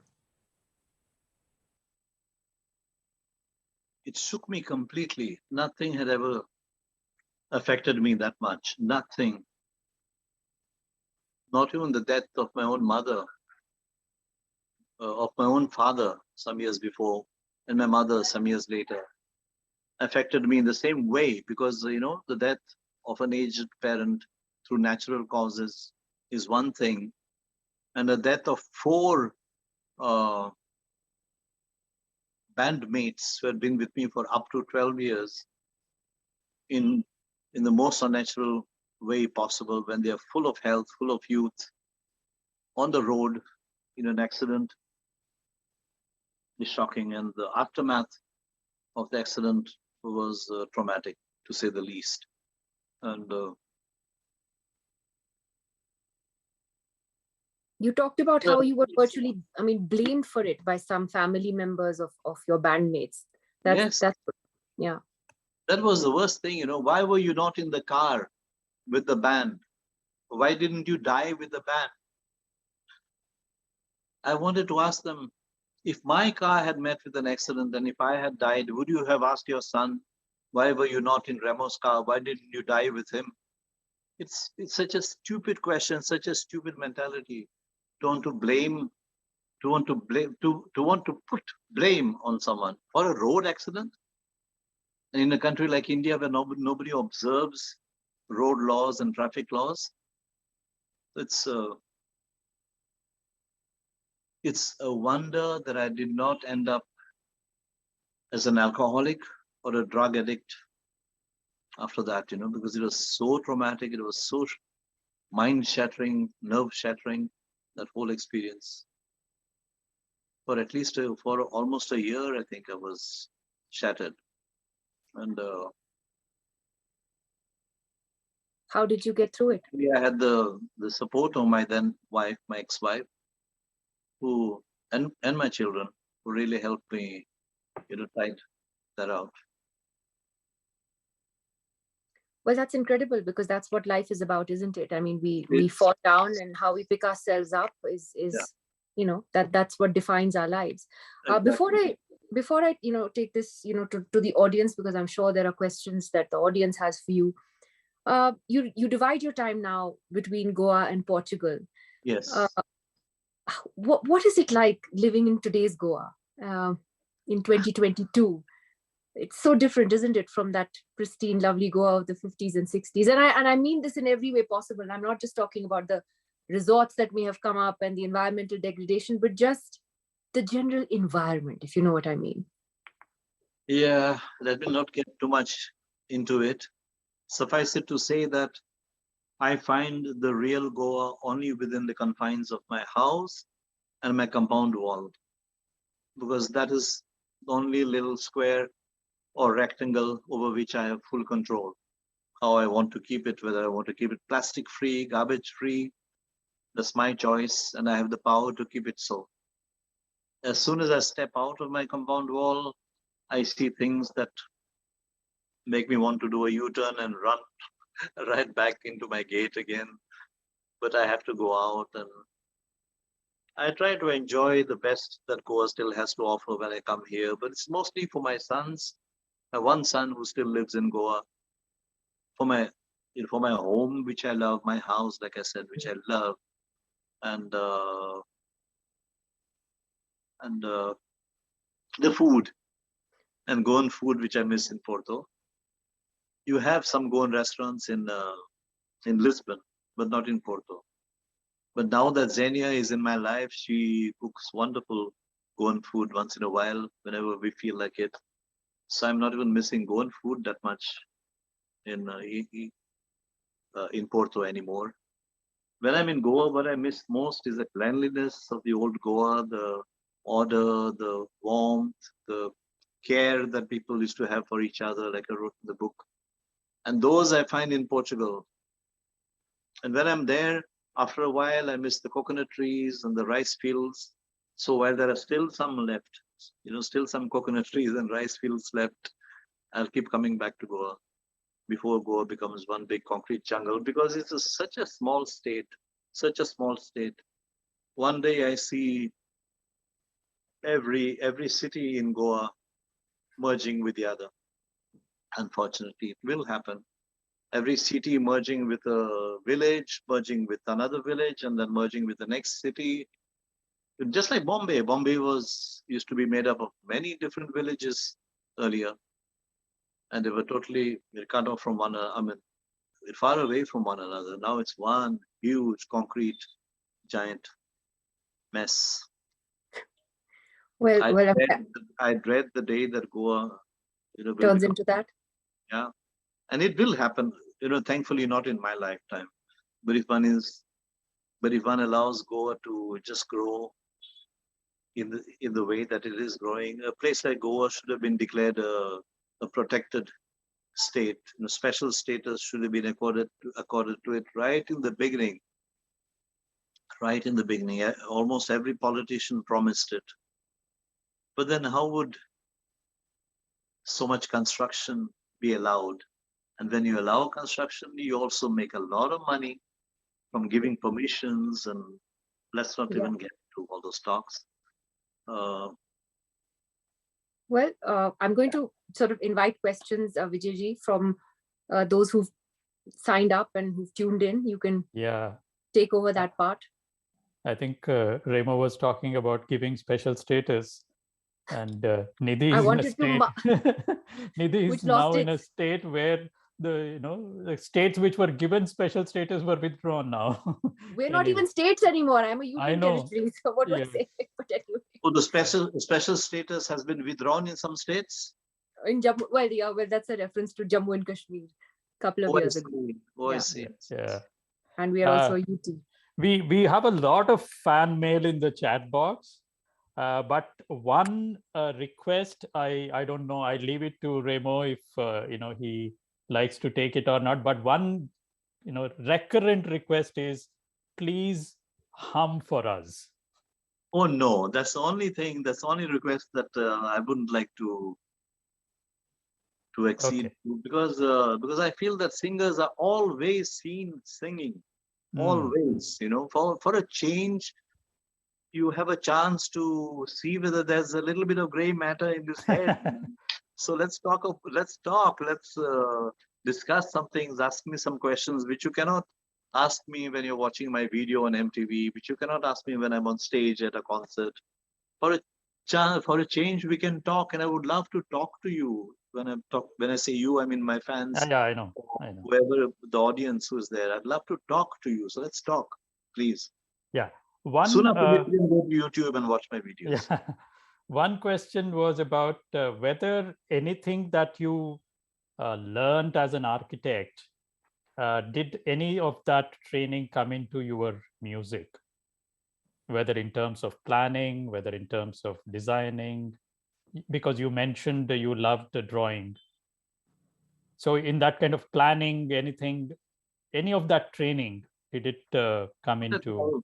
I feel not at all.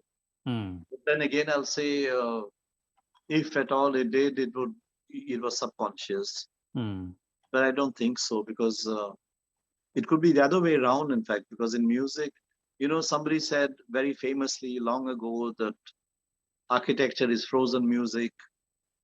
And that saying is so well known that everybody feels that there is a real connection. That was just a very poetic way of describing architecture. It doesn't really mean that. In that way, everything in this universe is connected. Mathematics and music and astrology, and everything is connected. You know it. And but I don't think that architecture has really influenced in building songs, for example. In my case, it will be the other way around, because I know how I build up songs in a recording studio, or even when I'm composing a song. And it can be different things that trigger off a song. It's not always the same. Sometimes it's a lyric. It's a lyric that comes first, and then I build a song around that lyric. Sometimes it's a melody that comes first. Then I build a song around that melody, and I write lyrics around that melody. Sometimes it's just a beat that comes to my mind. Hey, that Qawwali beat with that, or that Bhangra beat mixed with that would sound good, or that Goan beat mixed with that Assamese beat, or with that beat from the Seychelles Island would sound great. And then I build a song around that beat. So would also personalities. Whereas in architecture, you have to always build a house around the foundation. You can't start with the roof. You have to start with the foundation. Yeah. Whereas here I can change the foundation to a beat one day, to a lyric one day, to a melody one day. I have more freedom in music. Do also issues, kind of trigger off your writing? Because you have written. Any specific social, political issues trigger off your urge to write a song or compose a song? Oh yes, there was a time when I wrote only socio-political songs, mostly socio-political songs. Especially when I first came back to Goa after my first trip to Europe, that hitchhiking trip that we spoke about. When I came back and I saw the first changes taking place in Goa, I stopped writing the romantic songs that I used to write until then. Until then, all my songs were about beautiful girls, all the girls that I knew and met, and love songs or stories about relationships. But when I came back to Goa and I saw what was happening here, my songs turned very socio-political. But I never named any politician. I never named any political party. I just spoke about the evils of communalism, about the evils of corruption, about the evils of dowry, exploitation of women, drugs. All my songs, or most of my songs, became issue-oriented. Yeah. I think, most of our readers, viewers, were so engrossed listening to you that they forgot to, ask any questions, and now they are coming one after the other. I'm glad to hear that. One question. This is Sadhana Ramchandar, our colleague, our designer. She says, my teenage cousin had sent a poem called Nuclear Holocaust to Remo in the 1980s, and he actually made a song out of it. It was incredible that he actually did that. Did she? I don't know. She says it's a poem called Nuclear Holocaust, and it seems you made a song of it. I know that I wrote a very long song called, what was it called? I don't remember what it was called or which album it was on. Maybe Pack That Smack. Or no, I think it was on Politicians Don't Know How to Rock and Roll. Anyway, it was about the Star Wars. At that time, Ronald Reagan and Gorbachev were about to explode into the Third World War. The whole world was very tense about the break out of that war. I remember I wrote this, but I don't remember setting any person's poem to music. Yeah. Anyway, she maybe says, maybe I did, and I sent a recording back to her. I don't remember, unfortunately. If she has a copy, I would love to hear it. Yeah, I'll. In any case, she says that, of course, I don't expect him to remember because this was very, very long ago. Yeah. But Gayatri is asking, did anything of Indian classical music influence you? Of course. Not in a serious way. I never did a fusion with. I never presumed to do a fusion involving Indian classical music because I never studied Indian classical music. And but I found a way to tune my guitar so that I could make it sound like a sitar at one time in life, and I tried to play the feelings. I tried to to perform the feelings which Indian classical music made me feel in my way. That's about as close as I got to Indian classical music, but no closer. Sangamitra Malik is, this is more of a comment. She says that there are many youngsters today who have never heard of the original versions of songs, and they are not even interested in listening to them. They're, as you said, their memory of the song is just the remix rather than the original, and how sad it is. Yeah, we would feel sad, but I don't blame them because I remember being that age. I remember listening to songs which were covers by the Shadows and by the Beatles. And I wasn't really interested in hearing those songs being played by orchestras with violins, which by then were very old-fashioned and boring. When I grew older, I wanted to go back to the originals. And I realized that I was lucky that I discovered those gems through the Shadows, through the Beatles, through the modern groups of those times. Otherwise, those gems might have been lost forever to a teenager, Yeah. So I think there is some value in those cover versions, in those remixes. There is some value. Hopefully, one day they will want to listen to the originals when they're older and wiser. Hopefully. Yeah. Thank you so much, Remo. I know there is a lot of chat coming up now, but unfortunately, we have completely run out of time. Thank you so much, Remo. It's such a wonderful experience for us to host you at HLF 2022. And thank you for agreeing to be with us this evening. And I must say a very, very big thank you to you and to Nidhi for inviting me, for doing such a lovely, for holding such a lovely conversation. was a pleasure speaking to somebody who knew about my book in such detail. And I've seen some videos of Nidhi as well before I did this. I watched her interviewing other people. I watched her being interviewed. And I said, wow, am I lucky to be in conversation with such a person? And Remo thank you. Fernandes, Thank you very you much. made my day. That's such a wonderful, sweet thing for you to say. Honestly, it's been really a pleasure to talk to you. Your book is fantastic. It's absolutely true. I didn't even know that you were still online. I could not see you there, so I didn't say No. Ladies and gentlemen, do you still need any more motivation to go and pick up a copy of Remo's autobiography? Please go ahead and do that. Thank you, Nidhi. Thank you, Remo, Thank you for so this much, wonderful Remo. session. Thank you so much. Thank you very much. Bye. Really.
Ladies and gentlemen, welcome to the last session before the valedictory and the finale with the Telangana cultural event. This session is presented as a part of Kavyadhara at Hyderabad Literary Festival 2022. We are happy that Srinivas Rayaprol Literary Trust is partnering with Hyderabad Literary Festival to hand out their prize on this platform, as we have done it a few times in the past. The Srinivas Rayaprol Poetry Prize was instituted by the Srinivas Rayaprol Literary Trust in Hyderabad to recognize excellence in poetry written in English, and is administered jointly by the Department of English, University of Hyderabad. The trust was started in the year 2000 to perpetuate the memory of the poet Srinivas Rayaprol 2 years after his passing. Srinivas Rayaprol is considered to be one of the significant personalities of the early Indian English poetry in India. He is from Secunderabad and studied at Nizam College, the Banaras Hindu University, and at Stanford University. I hand over the screen to Aparna Rayaprol, Professor of Sociology at the University of Hyderabad, youngest daughter of Srinivas Rayaprol, representing the Srinivas Rayaprol Literary Trust this evening. Before I leave the full stage time to you, Aparna, till 7:50 p.m. today, I would like to congratulate the winner on behalf of the entire HLF Collegium, this year's award, Pervin Saket. Hearty congratulations and best wishes. Over to you, Aparna. Thank you so much, Amita. And I'm very happy to be presenting the 13th Srinivas Rayaprol Poetry Prize along with the Hyderabad Literary Festival.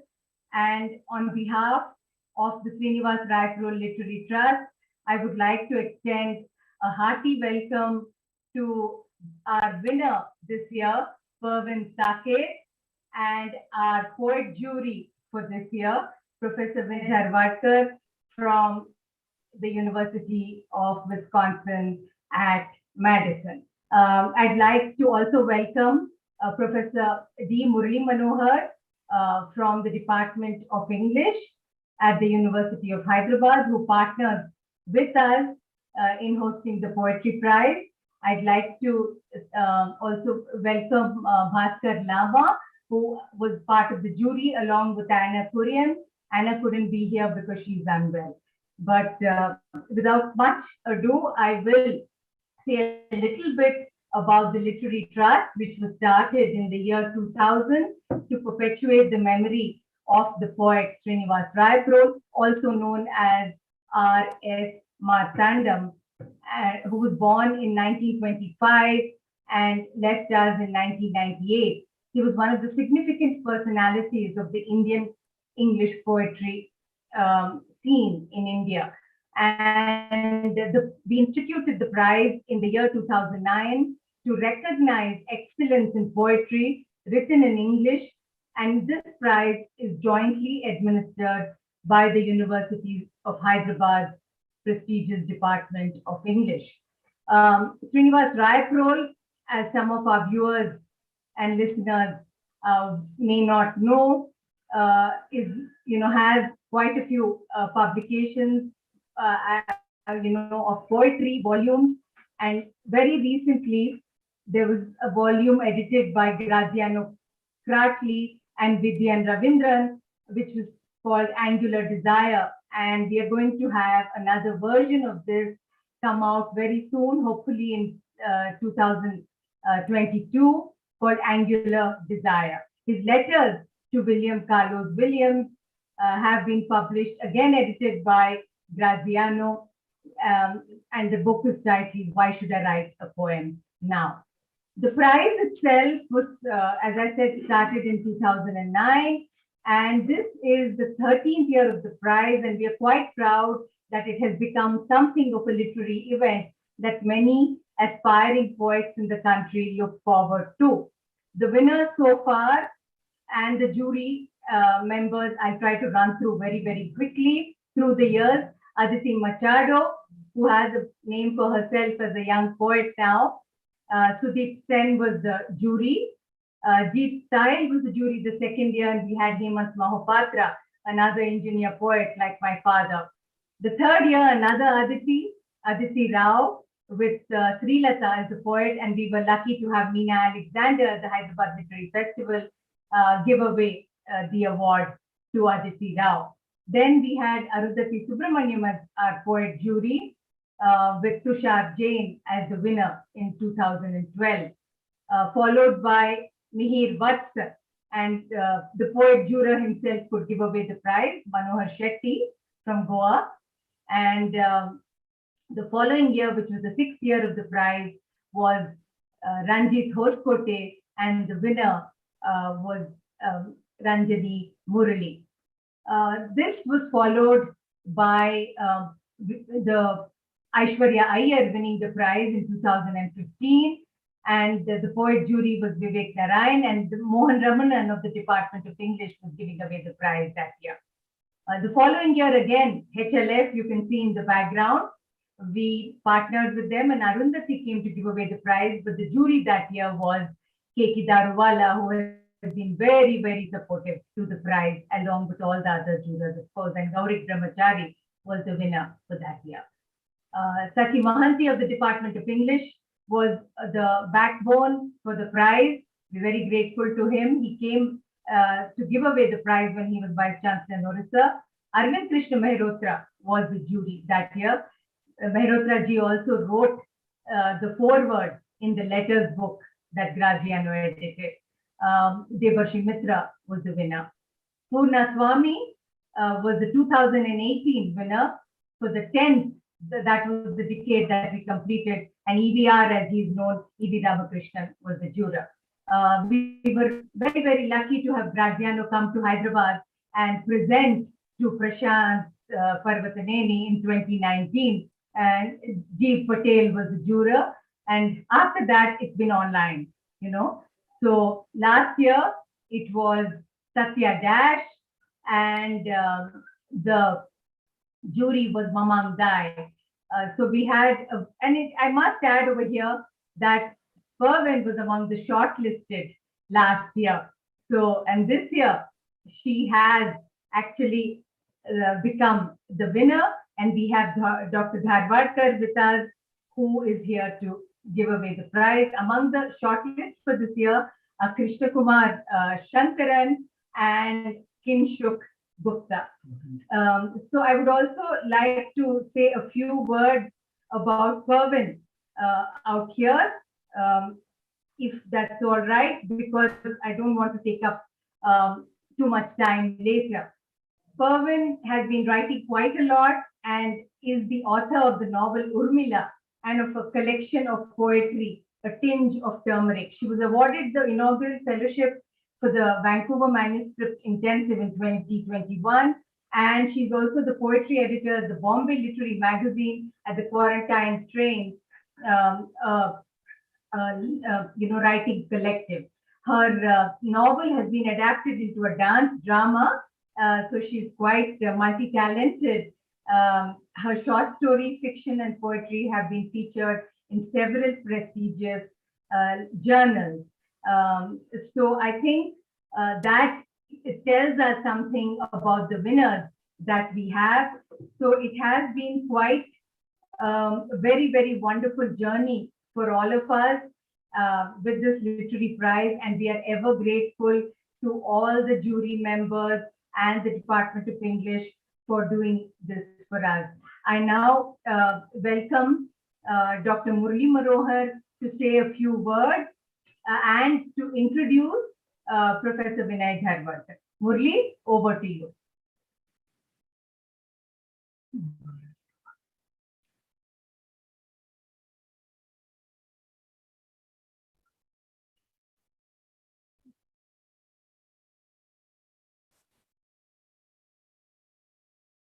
Murli, you need to unmute, I think.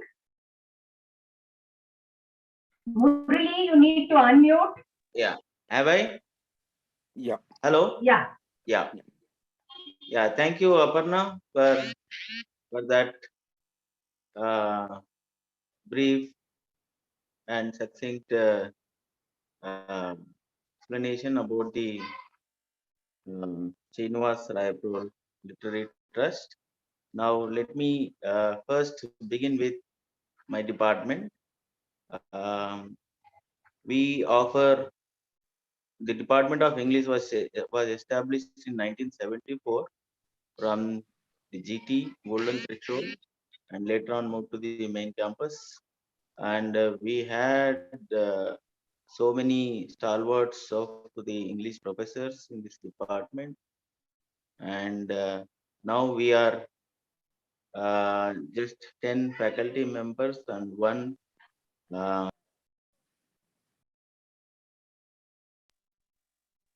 who been appointed,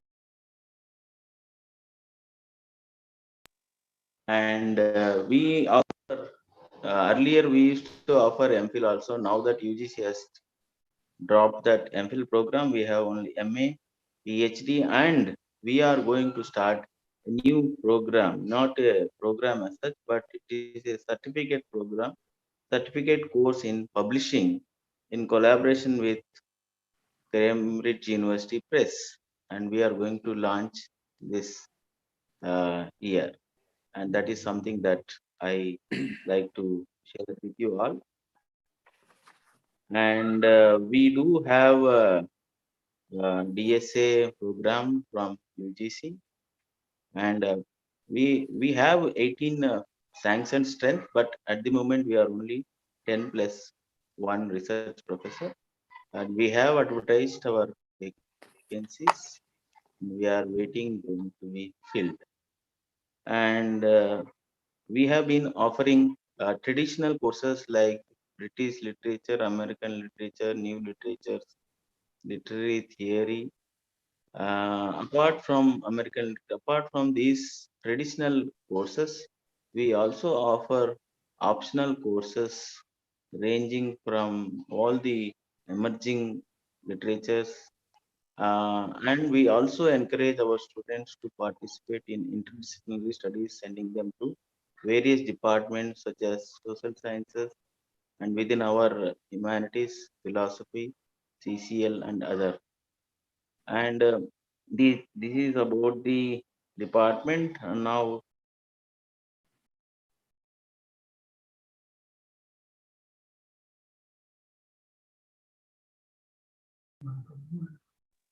jury main jury member, Professor Vinay Dharwadker. I am very happy to introduce him, and first let me start with his the degrees that he did is BSc in 1974, St. Stephen's College, Delhi, MSc from Delhi University 1976, PhD in 1989 from University of Chicago. Then he started teaching in University of Georgia as assistant professor from 1989 to 95. Sorry, 91, and again from University of Oklahoma as assistant professor from 91 to 95, associate professor from 95 to 2001. Then he moved to University of Wisconsin. I think from then onwards he has been there from 2001 as associate professor to 2005. Then he became professor in 2005 till 2014, and now currently he is in Department of Comparative Literature and Folklore Studies. And yes, No. with regard to English with regard to Department of English. With regard to research, teaching, and publications, he has very long list. I will not be able to list all of them, but I will definitely, mention some of them. First, let me come to the teaching and research. And he has been actively teaching and researching on modern British literature since 1900, contemporary British literature, various areas. Let me point out. Anglophone literature, world literature in English, translation, theory and interdisciplinary studies, South Asian studies with reference to Hindi, Marathi, Sanskrit, Urdu and Punjabi.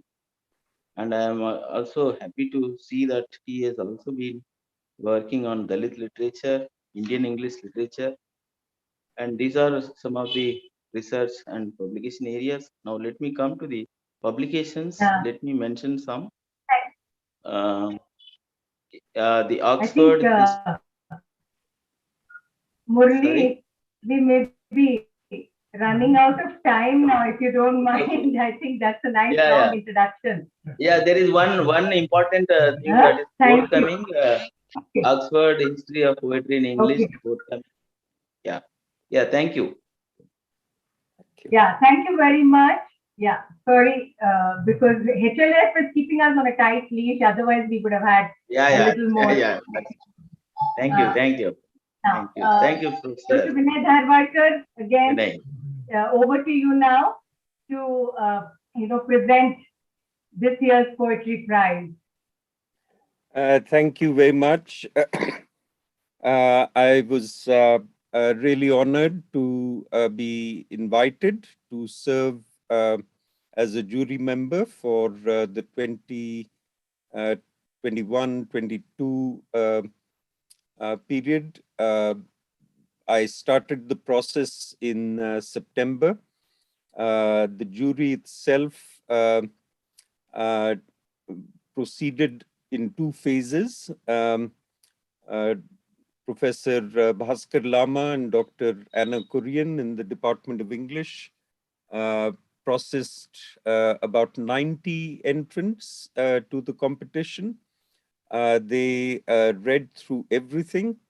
And then I had the much smaller task of reading through the work of about 30 poets who had been selected by my other two colleagues. The process itself at my end was fairly straightforward, but a multi-stage process. I read everything twice for the 30 poets whose work had been forwarded to me. There were about 90 poems in all. And then I boiled it down to a short list of 10 poets and 30 poems, and spent a couple of weeks reflecting on each of the poets and the poems. It turned out to be a difficult final choice for one reason, that the diversity of the submissions was quite astonishing. And different poets had different things to offer, which were not always comparable to each other. So, for example, I was caught in many ways between poets who work primarily with social themes, poets who worked with political themes, and then poets who worked with a variety of other subject matter. The final choices I came up with were Kinshuk Gupta, Krishna Kumar Shankaran, and then Pervin Saket. And Pervin in the final reading won hands down. So congratulations, Pervin. That final choice was not a difficult one. But I did want to recognize Krishna Kumar Shankaran as the first honorable mention for his 3 poems, which are set in a Canadian landscape and make for very interesting reading, very skillfully done. And the second honorable mention for Kinshuk Gupta, who is in many ways a strongly political poet, though I think in both cases there were things that I finally decided were sort of inadequate in some ways, which is not to criticize their work, but simply to say that when you stand in comparison with other poets, things fall into a particular kind of perspective which may go against you. Pervin Saket has three rare gifts: a light touch with language and theme, an incisive poetic wit that turns concepts inside out, and a sense of form that effortlessly combines emotion with thought, image with idea, drama with lyricism. Her poems are remarkably sensitive to tone, texture, and suggestion. Her style emphasizes conciseness, clarity, and understatement without a fuss. That's basically the combination of qualities that stood out in the final run. Ports and Admissions, a poem that she will read today, begins light-heartedly with a stranger's superficial perceptions of a teenage girl's Parsi identity in public space, but it turns quickly into an interior questioning of the gravest kind. What happens to women, their desires, and especially their desire for love and for children, under the weight of a conservative conception of the Parsi way of life, which propels its frantic promises of faith over 4,000 years, that's a quotation from the poem, and perpetuates patriarchy, prohibitive codes of marriage and sexuality, and inflicts lifelong punishments on women who fall in love with parjats and marry and reproduce outside the community. The burden is crushing and unique because at the millennial moment, Parsis around the world acknowledge that if they continue to reproduce their conventional self-definition of genetic Parsi identity, then they will not survive this millennium as a community.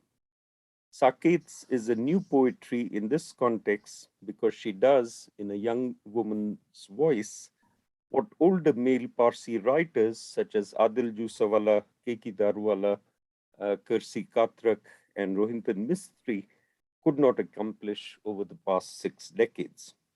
I hope Pervin sees that Thank you. Assessment in perspective. Saket's word problems for 10 marks each, which she'll read today also, is technically a more luminous poem in its conception. It adapts the form and conventions of the verses in Bhaskaracharya's Leelavati, a 12th century Sanskrit classic, much celebrated internationally in recent years, which was supposedly composed as an entertaining textbook of mathematics for the author's prematurely widowed daughter. Saket transforms this poetic form from Sanskrit into a satirical weapon in English against persistent specious social reasoning in the 21st century and against mind-numbing school examinations in arithmetic, superstitious beliefs in astrology, prejudices against girls' education, and the unquestioned abuse of women's economic and household labor. In an unexpected twist in the poem's final verse, she adds a modern-style bonus question to the make-believe test that the poem offers, which zeroes in on the economic inequality, the complicity of the urban middle class, and the life conditions that surround domestic servants in India today and have for a long time. Here's the last stanza. If Hari, who washes your car, has to divide 7 rotis and 2 onions between 5 children, explain why Hari, who washes your car, has to divide 7 rotis and 2 onions between 5 children. In the company of more than 80 poets of her generation, Pervin Saket stands out for her uniquely graceful, imaginative presence. So congratulations, Pervin. And if I could be there in person, I would have been very happy to offer the certificate and the plaque for the prize. So congratulations. Thank you very much. Thank you. It is an honor. It is an honor enough for you to have read the poems with this attention and care. And I would like to thank the Rayaprol Trust for continuing this tradition of celebrating poetry and holding space for poetry. I'm honored. Thank you. So if one serves on a jury of this kind, sorry?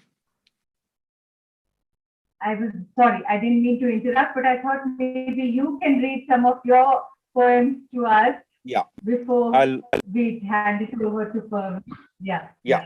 So I'll read 3 poems and I'll try and keep it as short as possible. It should be done in about 6-7 minutes.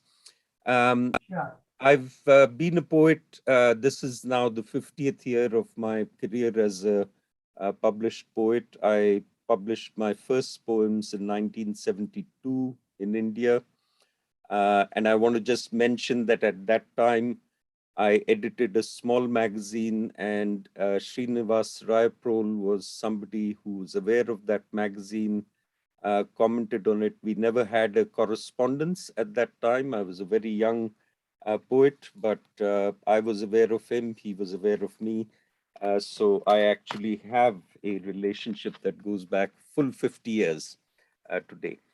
I'm going to read 2 poems from my own work in English, and then 1 short translation, which I will comment on as I go through.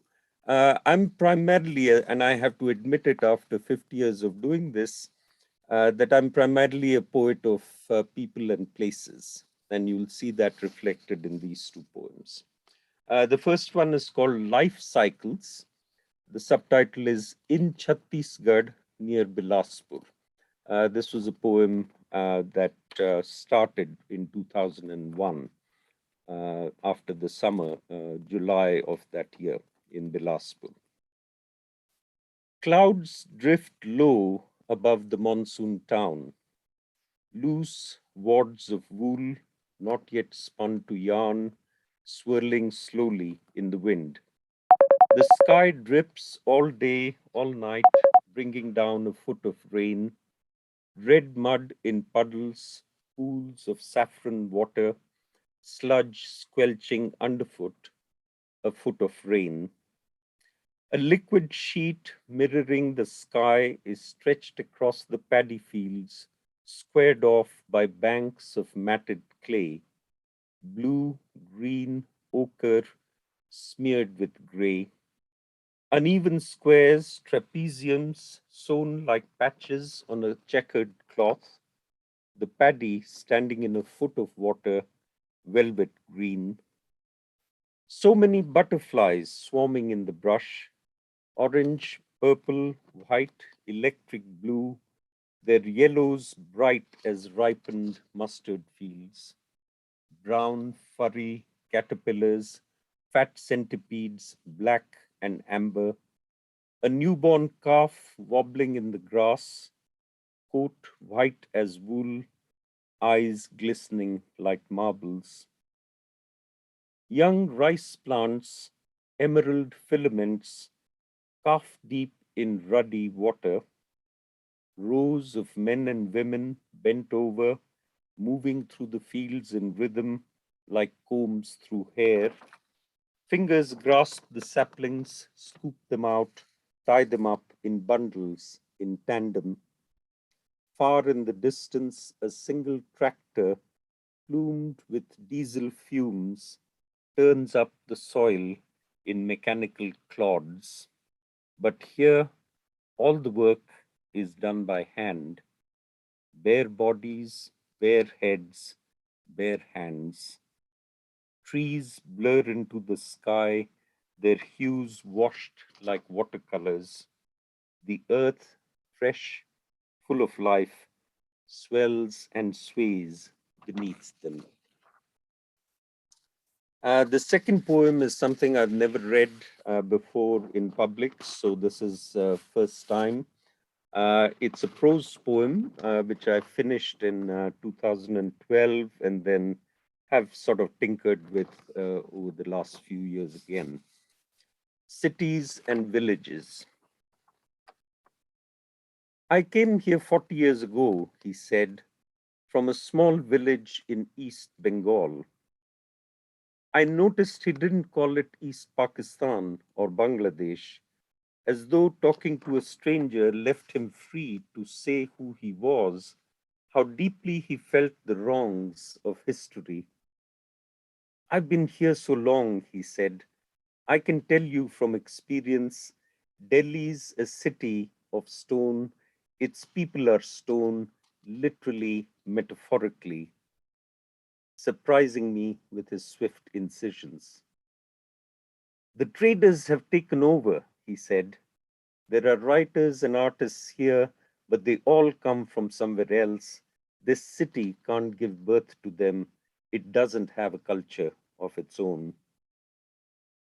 Mousy Mr. Mujumdar, salesman in a bookshop in decaying Daryaganj, invited me to sit under his ceiling fan after I'd finished browsing by the shelf, insisting that I drink a cup of tea, sweet and overbrewed, in the middle of the afternoon. Polite, persistent, he asked me who I was, where I lived in America, so I told him, sure that my name meant nothing to him. But he knew me instantly. He had read my poems and translations. I felt sorry I hadn't been more open.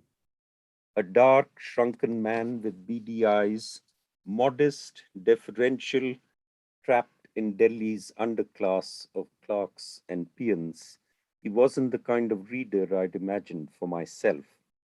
I talked for a while, then left, thankful for his hospitality, his unexpected intrusion. Resting in my hotel, I realized he had left me with a vivid memory of his small round face, his sad but civilized eyes, the story written in invisible ink all over his life, reduced to nothing now under the footprints of Delhi's commerce. Somewhere inside his gaze, he's still a man who would have liked to polish his existence in private like a gemstone. And in his words ringing in my head, I heard a distant echo. 30 years ago, in a crowded market street in Kingsway Camp, an older friend, freshly returned from Yale, had said to me, Delhi isn't a city, it can't be, it's just a bunch of villages. It doesn't have a culture of its own. Maybe that's all, even now, just a cluster of villages from Bhogal to Yusufsarai, Rajpur to Mehroli, stuck in the mud of history. Or maybe only a stony wilderness, ransacked again and again, this time by a horde of traders and businessmen, bankers, brokers, merchants, dismantling the past piece by piece, buying and selling its remnants, counting up their change in gold and silver coins pilfered from another age, plying their remorseless trade in rocks and bodies and stones. The last piece that I want to read is a translation I did several years ago. I've done a set of translations from the Pakistani poet Faiz Ahmed Faiz, who passed away in 1984. He was friends in the 1950s and 60s with Hyderabad's most famous poet, Makhdoom Mohiuddin, who wrote in Urdu. And after Makhdoom Saab had passed away in 1969, Faiz couldn't forget their years together. Faiz went to Moscow in the autumn of 1978, and while he was in Moscow, there were a couple of days when the memory of Makhdoom overcame him, and he wrote 3 poems in memoriam for Makhdoom Mohiuddin. This is the second of the poems. The first one, by the way, is the famous, it starts with the famous line by Maktoum, which is, Aapki yaad aati rahi raat bhar. This one is a poem that picks up a phrase from another poem by Maktoum, uses it as the first line, and then produces a new poem. And this is the way I render it. There's one phrase which is problematic, but I'll work on it at a later date. A ghazal for Makhdoom Mohyuddin, and I preserve the ghazal form in this translation. A door, some door to memory opened at the end of the day. The fragrance of a lover's dress filled the heart at the end of the day. When morning arrived, the end of the day emerged and rose from my side, which in the course of my life never came or left at the end of the day. In their somnolence, the stars muttered to the moon, who keeps faith, who fulfills the vow of faithfulness at the end of the day? Giddy with making love, tipsy from tippling wine, then raising one's hands in prayer with a hymn to God at the end of the day. The house that was deserted at the onset of evening, how did separation from a lover pack it with a crowd at the end of the day? The style in which you arrived at the start of the day, O easterly wind, my soul, walk like that at the end of the day. Thank you. Thank you so much. Thank you very much for that. We are really honored that you could do this. Over to the winner now. Pervin, the floor is yours. Thank you. Thank you very much. Every minute of this event, tells me how important it is for all of us coming together and celebrating poetry at a time like this. And I am struck by the images you used, Professor Dharwadker, especially of the man who is polishing himself like a gem in private. That is going to stay with me for a while. It is truly a gift to receive, for my poems to receive this kind of care and attention, and an audience where the audience completes the poem, the reader completes the poem in such meaningful ways. So thank you for that. I would like to share a couple of the poems that Professor Dharwadker referenced in his citation. And if there's time, perhaps a couple more. I'll also present the poems on screen as I read, because they do work with form. So it might be interesting to see that as well. Yeah. So, yes, this is the first one, Ports and Admissions. I am all of 16 and anxieties, waiting in queue for college forms, my almost adultness deliberately arranged on my skin, when the girl behind me asks, Parsi? I offer a make what you will smile, but perhaps the tilt of my jaw is just the proof she needs to survey map another island in our long line of teenagers. My prelim study partner was a Parsi, she explains. And then, delicious food, by the way. Thanks, I say foolishly, as if I have written the community's recipes for her chicken dhansak or whatever. It is too beautiful a day to tell her I'm in love with a Parjat and his soft, inconvenient skin. And if I were to ever marry him, I'd be banished from my own mother's funeral, like the rumor about Sophie auntie, who had to wait outside with colleagues and drivers who had never occupied the dead Parsi mother's dead Parsi womb. Later, they said Sophie auntie whimpered that even the stray cat was allowed to follow the body, and the crow, the earthworm, and all manner of the tongueless. And then she went silent herself. It is 1,000 years too late to undo frantic promises of faith signed by unlanguaged refugees from a battered boat. Perhaps 4,000 years too late to ask why male blood should decide.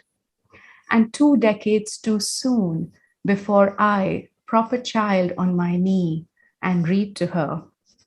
And this is how the flower who wanted wings, not roots, became a butterfly.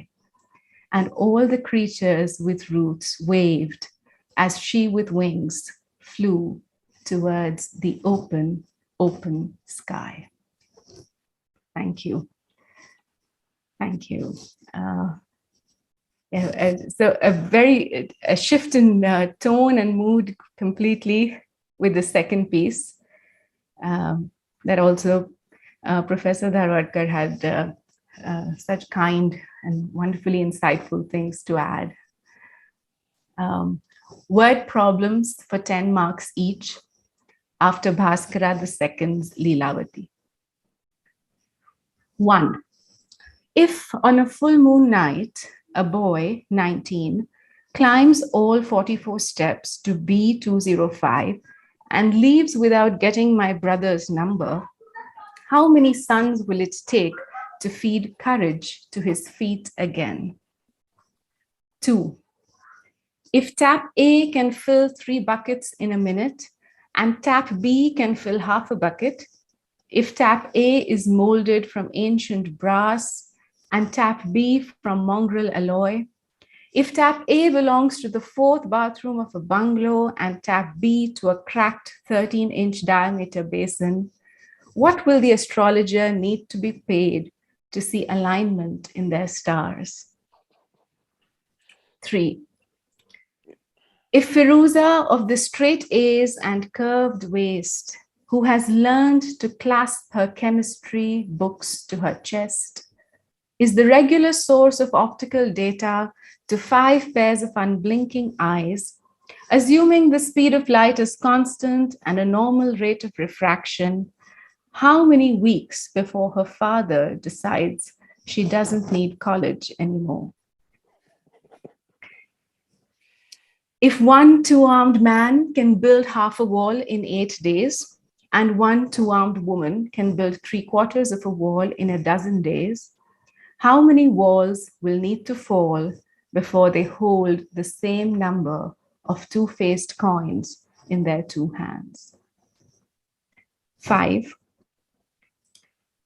If Mrs. Kakkar, Secretary to the Secretary of KIL Bank Asia Pacific Division, commutes daily from Mumbai Central with the train moving at an average speed of 26 Ps a minute, what station will she have to travel to in order to complete prepping a balanced meal for 4?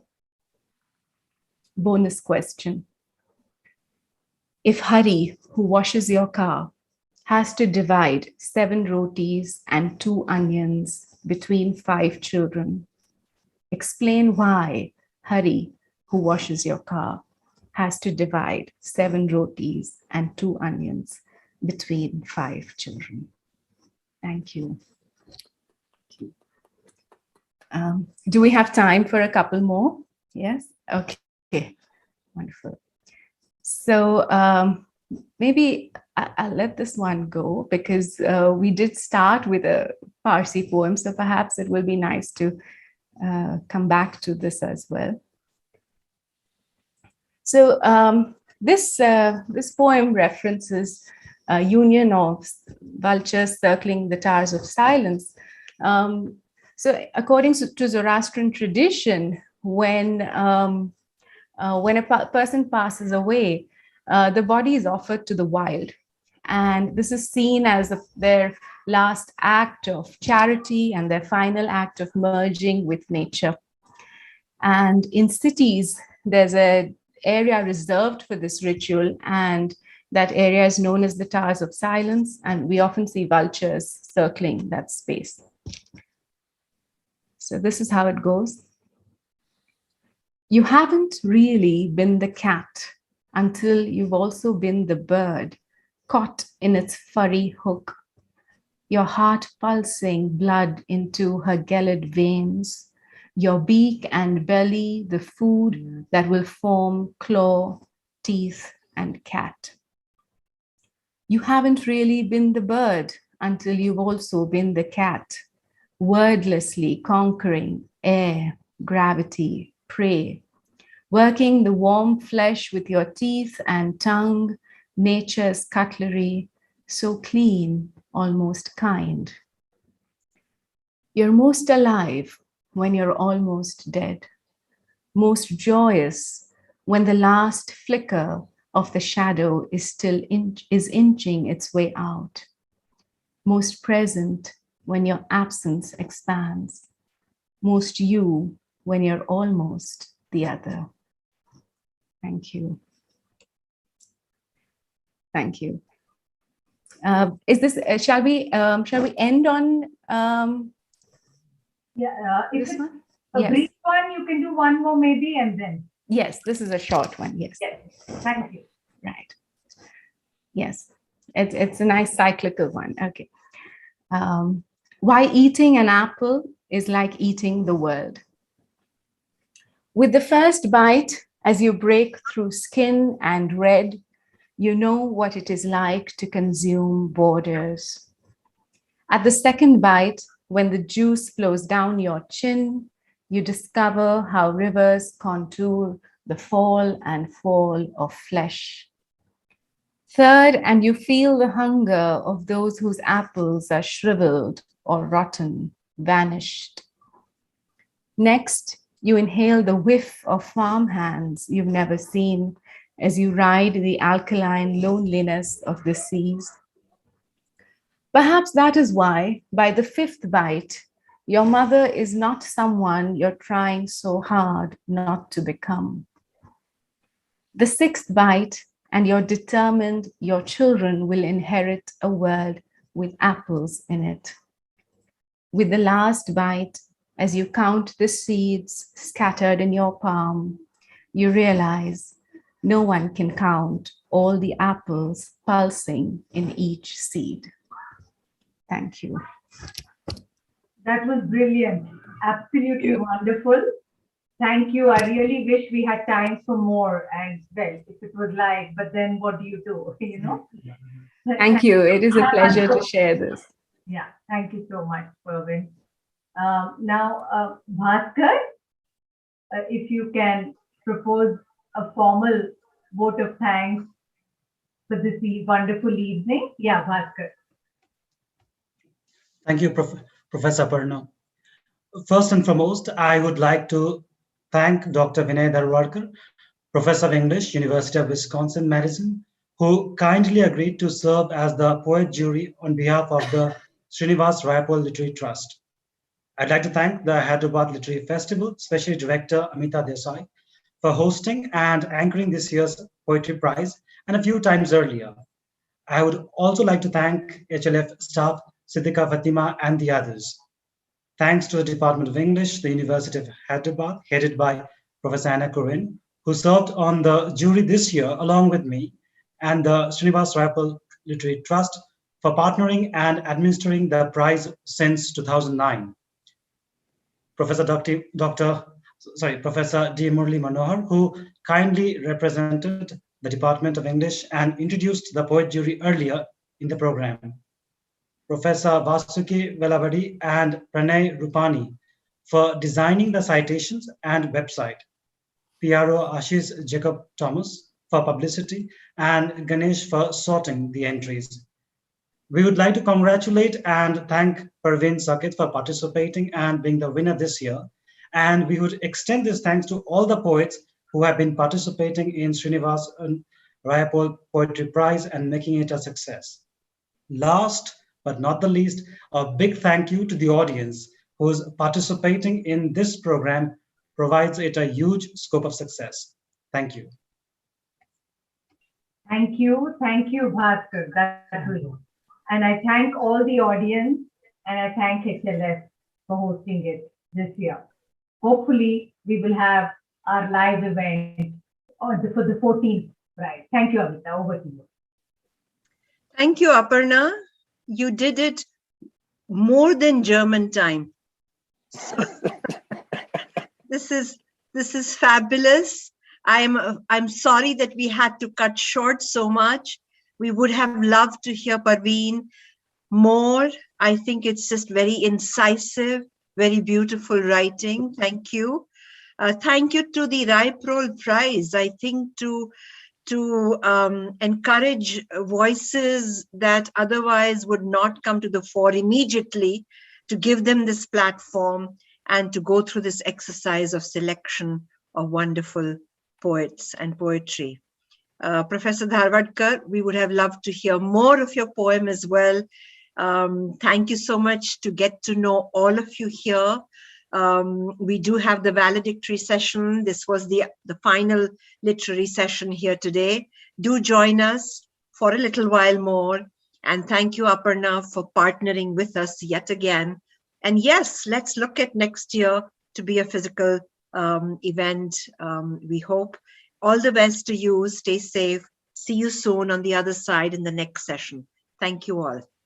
Thank you very Thank much. you. Thank you. Thank you.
పున్నాము వెన్నాల కోలు పూసి కాసిందే కోలు పున్నాము వెన్నెల కోలు పూసి కాసిందే కోలు నీరు నిమ్మల కింద గన్నెర్ల కింద వంగి పూలే రంగ కొంగందుతూనే వంగి పూలే రంగ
all of us who have worked to bring this festival out are people from within your all friend circles. We are all citizens and volunteers who have brought this out.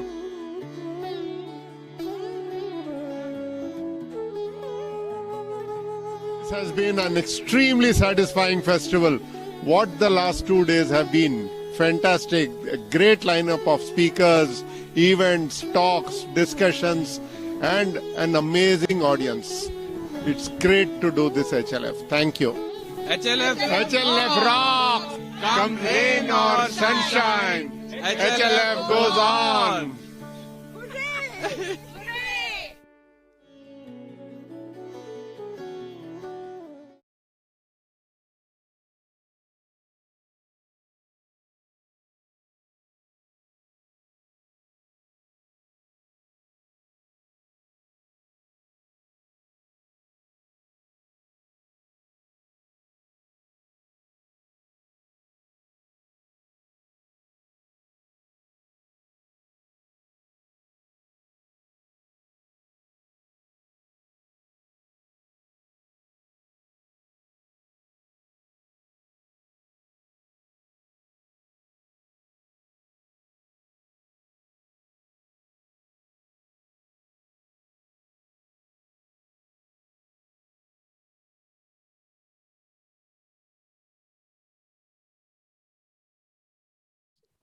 Good evening.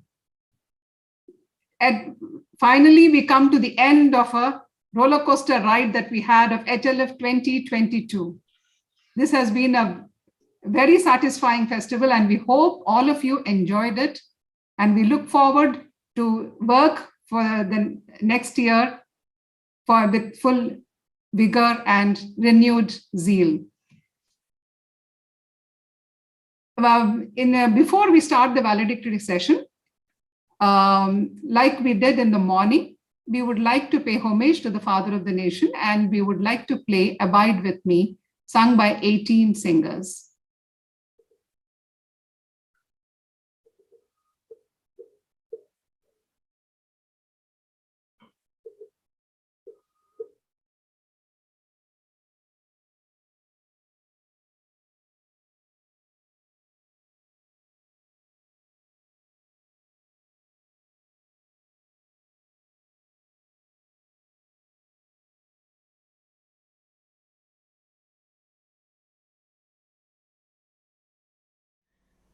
Abide with me, fast falls the eventide. The darkness deepens, Lord, with me abide. When other helpers fail and comforts flee, help of the helpless, oh, abide with me. Abide with me, fast falls the eventide. The darkness deepens, Lord, with me abide. When other helpers fail and comforts flee, help of the helpless, oh, abide with me.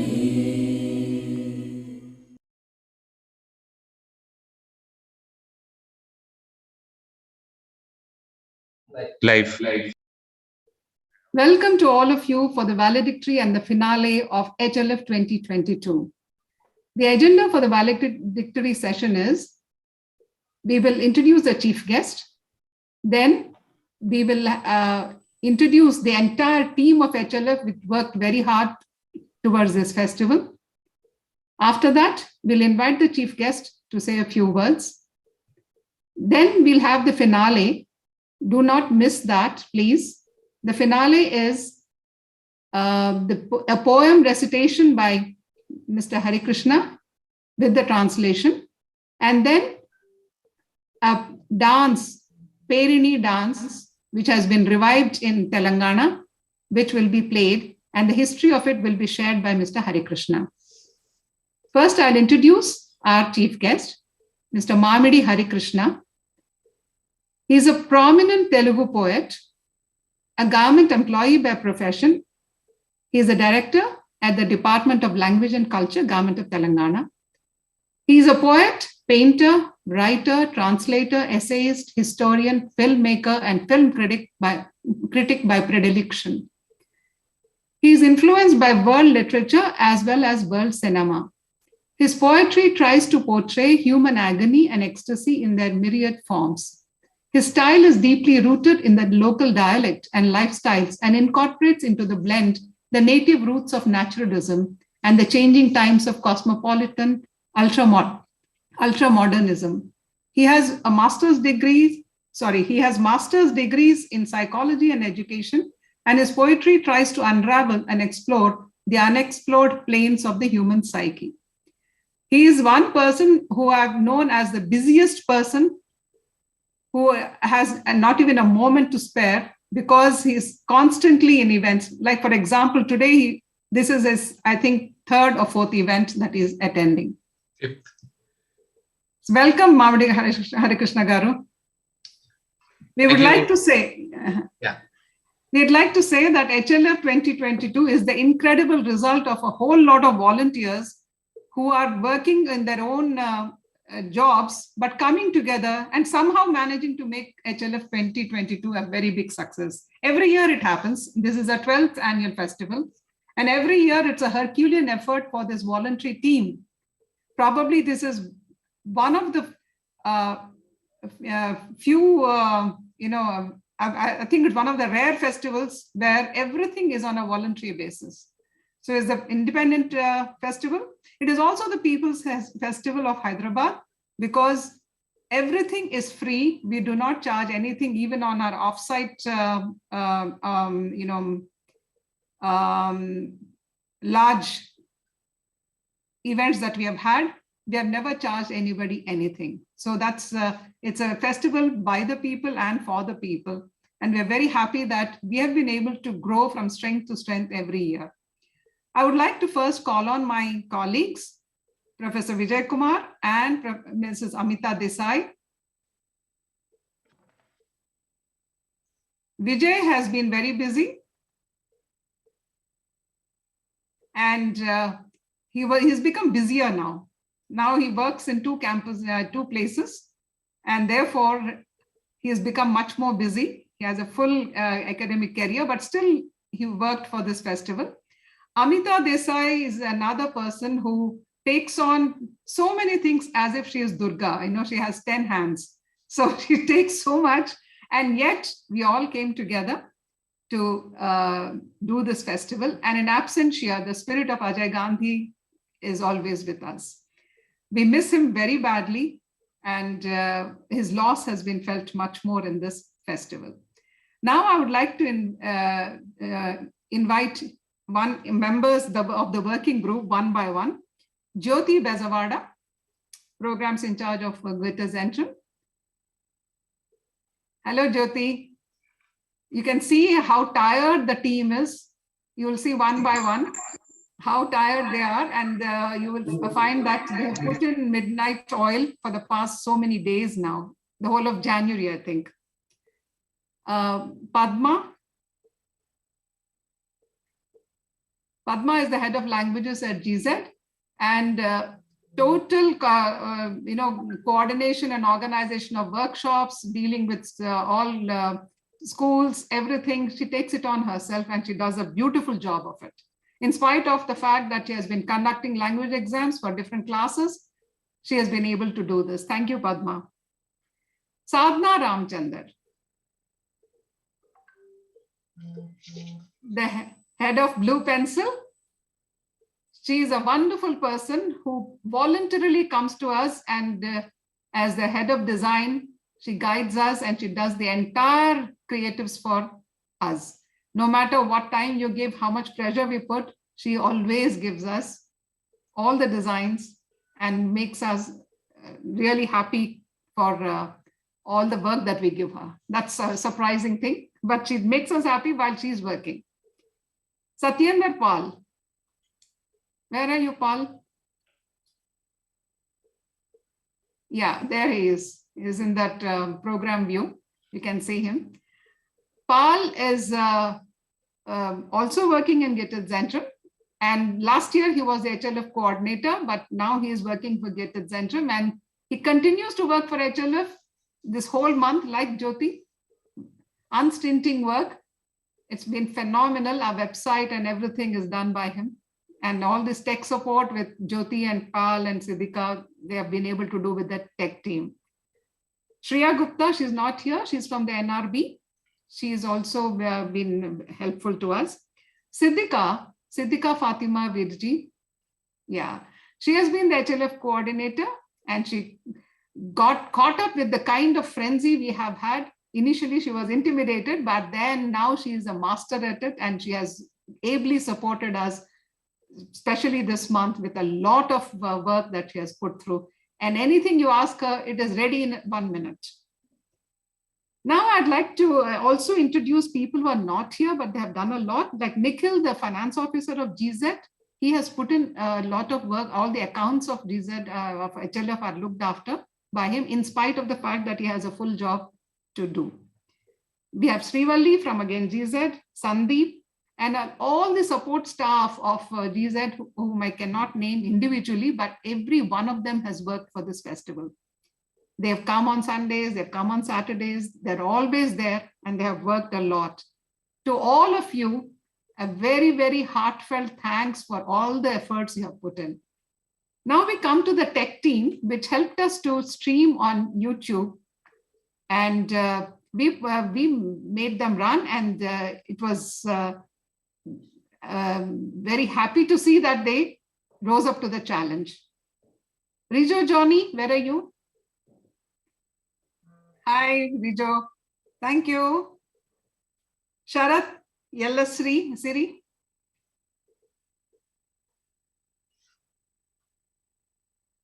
Or just come and stand behind Rijo otherwise. Suman Dagumati. Yeah, that's, I can't see. Yeah. Okay. Then Ratnakar Boddu. They're all hiding behind Rijo. Lawrence Vinay. No. Zafar Khan, maybe he's not here. Ricky Raymond. He's also not here. Okay. Now, these are all the people who work very hard to have a very smooth transitioning on YouTube. And we've had very good views on all our streaming. We're very happy and thank you very much.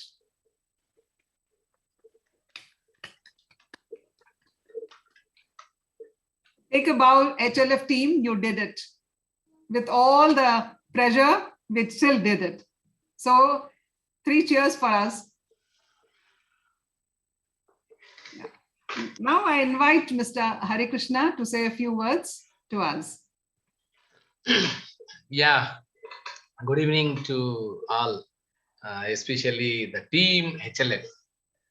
So you represent not only the spirit of HLF and Hyderabad, but also the solidarity, that means the unity that has been shown by each and everyone to make the thing to happen in this very pandemic times and in this very problematic times. So if a human will is there, and if a human will is very concrete, then all the things will follow and that will come into a good result. That is the common phenomena, and here the same has been reaffirmed. So HLF is a wonderful thing that is being happening in Hyderabad, and as we know, Hyderabad is a global city now, and the Department of Language and Culture, Government of Telangana, is trying its level best to establish and expand the wings through different sorts of media, art, culture, literature, and everything. for expansion of Hyderabad city as one of the global destination for each and everyone. And our Honorable CM, we know pretty well, Sri Kalokunda Chandrasekhar Rao sir, is having a great vision to establish and expand the nomenclature of Hyderabad as not only a city of pyar, city ये तो प्यार का शहर है. It's not only a शहर of love, but also a global city where all the communities, all the people will live together with harmony, integrity, and mutual respect and mutual admiration too. So here, the lifestyle itself, the Hyderabadi lifestyle जो है, ये तो अजीब की बात है, क्योंकि इसमें मिलजुली तहजीब है. So आज तो महात्मा गांधी जी का निधन हुआ दिन तो है. It's a martyrs day and a martyrs commemoration day that we are paying our tributes to the great martyrs who sacrificed their lives for the motherland. So at the same time, the great person, Mahatma Gandhi ji, the father of the nation, has once, when he visited in 1921, he saw the Miljuli Tehzeeb of Hyderabad, that togetherness of Hyderabad, the togetherness culture of Hyderabad, and astonished himself and said, ये तो गंगा जमुना तहजीब जैसा लग रहा है. ये तो हैदराबाद की जो कल्चर है, so it is a Ganga Jamuna तहजीब. It's a मिलजुली तहजीब. It's a togetherness, a complete respect with mutual respect and all. So here we are living a life which is a rainbow style of living, where you can find Tamil, Malayalam, Kannada, Bengali, Gujarati, Marathi, Odia, Kashmiri, Punjabi, and whatnot. A miniature of India, a miniature of the world, rather, we can see in Hyderabad. So such a wonderful destination is Hyderabad.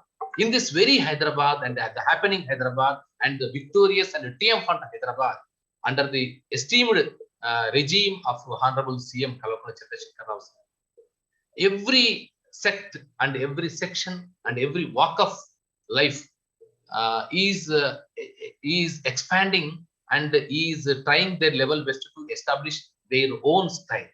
So here, literature is also one of the important aspects.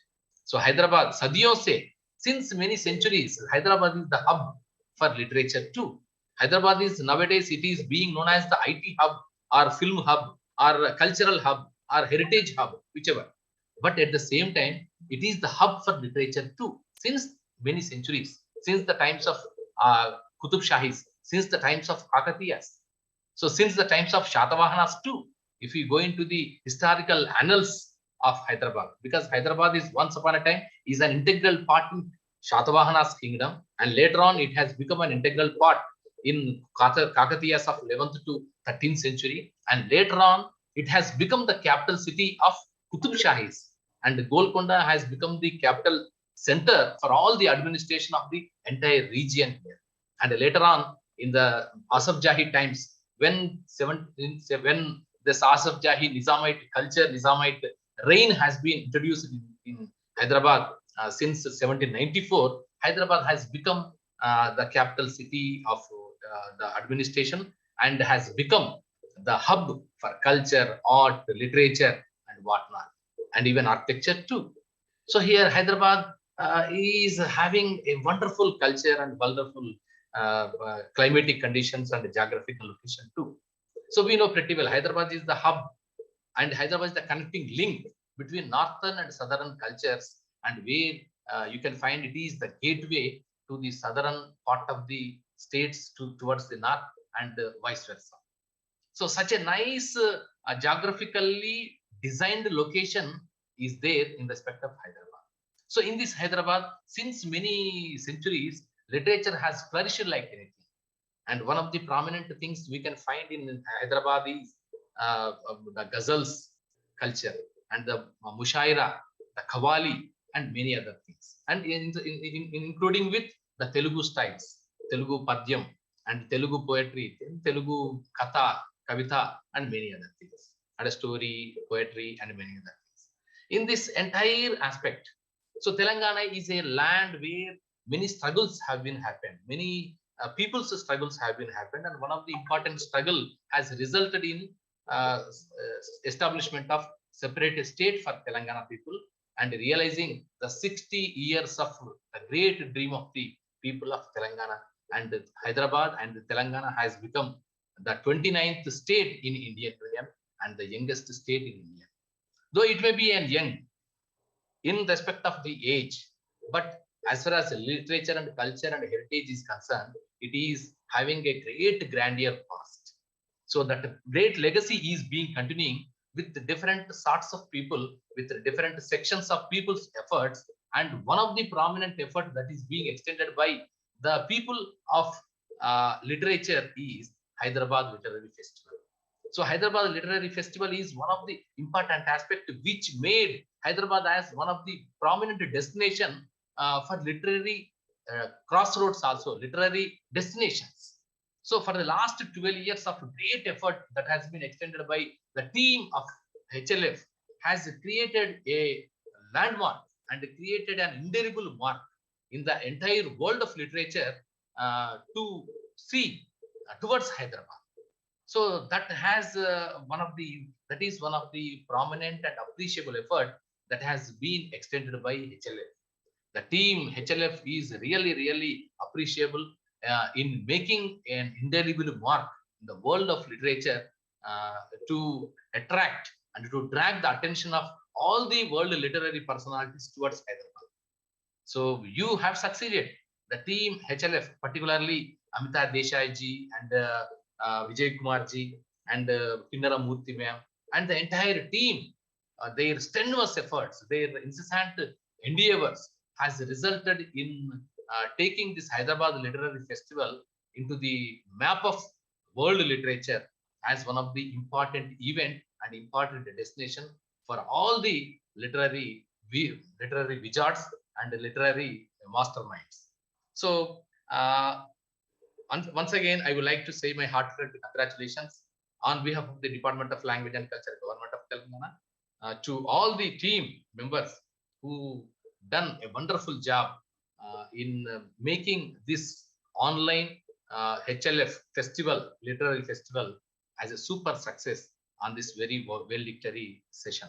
So I would like to say my heartfelt congratulations and best wishes to Jyoti, Sadhana, Padmavati, Satyendra Pal, and Sriya Gupta, Siddhika Fatima, Srivalli, Sandeep, and the tech team which supported for making this online event a grand success. And I would like to say my heartfelt congratulations to everyone with a round of wonderful applause. And Kinnara Murthy ma'am and Amita Desai ji and Vijay Kumar sir. So their effort and their vision and their coordination spirit and their perseverance, rather I can call it as the perseverance, not to obey, not to abide, not to heed the head for the pandemic or for the corona challenges. So it is really very appreciable one. We have already been confined ourselves. So due to this spread of corona and all other things. So, but the human will, the intention, the idea to continue the spirit and the legacy of Hyderabad Literary Festival has created a landmark event by conducting this 3-day festival as a super success one by incorporating all the important literary personalities across the globe to come on to the same platform and same dais. So here we from the Department of Language and Culture have devised an action plan and strategy and initiative that is known as 6C initiative. So that 6C initiative is known as Corona Cannot Control Culture, Creativity, Symbol. This is 6C initiative. So we have been implementing this since April 2020 onwards and 2021 onwards when lockdown has been imposed in India by Government of India. So in that particular period, we have organized more than 938 online programs, which spans from a music festival to dance festival to drama festival to even ethnic festivals and dance festivals too. So in that series, Hyderabad Literary Festival is also one of the landmark event in the entire series of the activities that have been done in Hyderabad. So here it is a wonderful moment and a wonderful part to celebrate this particular one on this very day. And the Department of Language and Culture, Government of Telangana, and the team Hyderabad Literary Festival is very, very happy to conclude in a grand success note this wonderful event, which made all the things to put together and made it possible. And of course, it is the message. It is the message that has been expressed through the voices of the people, voices of different continents, and voices of different time zones, that we may be apart, we may be distant from each other, we may be far away from each other, but our voice and expression is one and the same. That is the humanity. And the literature is the only vehicle, literature is the only platform that can unite all of us to put together, to be together, and to express that solidarity of oneness in spite of all the impediments, in spite of all the hindrances, in spite of all the obstacles that we may come across. So in human evolution, in human journey, many of such things have been already happened, and every time the human being's will has become the winner. And this too reaffirmed the same fact, and this time also the same thing has been reaffirmed with our constant and incessant efforts, and our will to live, and will to be united, and will to express our solidarity is also one of the important aspects that has made the humanity as the winner this time too. So here I suppose HLF has established once again that the ultimate aim of any literature is to establish and to reinculcate and to rejuvenate the values of humanity among all of us. So every poet, every literary personality who joined their hands with us on this very worldly event, literary festival, have expressed their solidarity for establishing the same human values and humanity, I suppose. Thank you very much. And it's a thank you very event. much. But what I wanted to say is, we have talked about poets, but there is one poet still to recite his poem. May I now invite you to recite your poem, please? Okay. Thank you very much, madam. Here, so I am myself a poet. So that is the reason just I would like to recite my poem. So it is originally I wrote in English. So there I think that there is no need to translate in another thing. So the poem, the title of the poem is A Journey of Life from Nowhere to Nowhere. A journey of life from nowhere to nowhere. People say it's actually a nowhere and now here. People say it's actually a nowhere to now here. But I feel still I am at nowhere in searching to find me and myself. But I feel still I am at nowhere in searching to find me and myself. I took the journey within first and dug many templates of the soul. I started a travel to the external world. Sometimes I identified myself in a tiny twig and a huge tree. Sometimes I explored myself in a small hill and a big mountain, a gentle stream, a sober lake, a running river, a larger sea, and an in-depth ocean. Sometimes I revealed myself in the waving air, passing cloud, and stable sky. Sometimes I searched myself in a fire, forest fire, erupting lava, and in the sunbeam. Sometimes I excavated myself in the layers of earth, erosion of soil, and in the fragrance of the mud. Sometimes I recognized myself in the head of cattle, group of birds, bunch of flowers, and band of fruits. Sometimes I saw myself in a fist full of green lawn and in immeasurable nature. But at last, I find myself in you, my darling, the other side of my own self. My darling, the other side of my own self. Thank you very much, HLF. That's wonderful. That's wonderful. It's a good finale for our festival. But I need you to help me with one more task. But in the meantime, I'll ask my team that they can now leave the Zoom room. What we can do is, I would request you to tell us about Perini Natyam, because this is so very special. And you made efforts to revive it 5 years back, and how you went about it. If you say that, then after you finish that, then we start playing the video of the Perini Natyam. Okay, thank you, Kinaraji.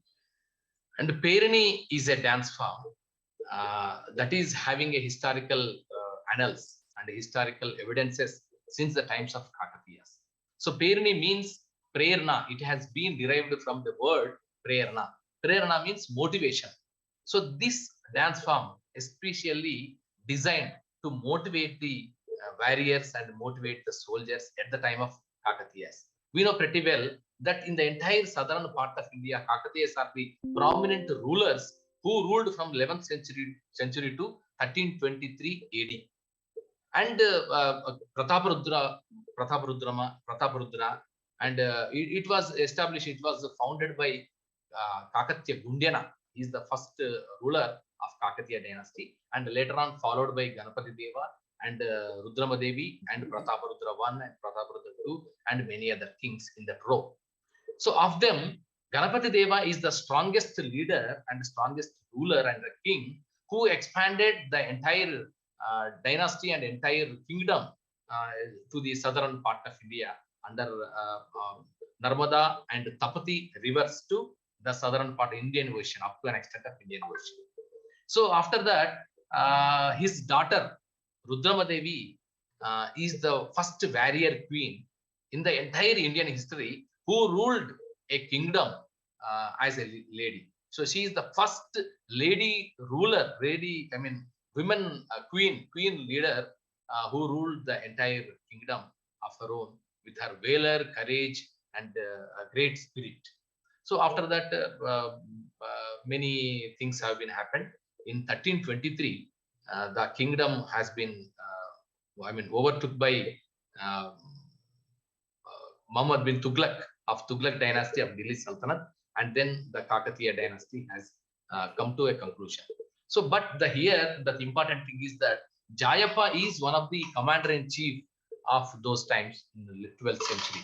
In the 12th century, he is being himself a commander-in-chief. He thought of himself that we can motivate the spirits of the soldiers and the warriors through the involvement of art.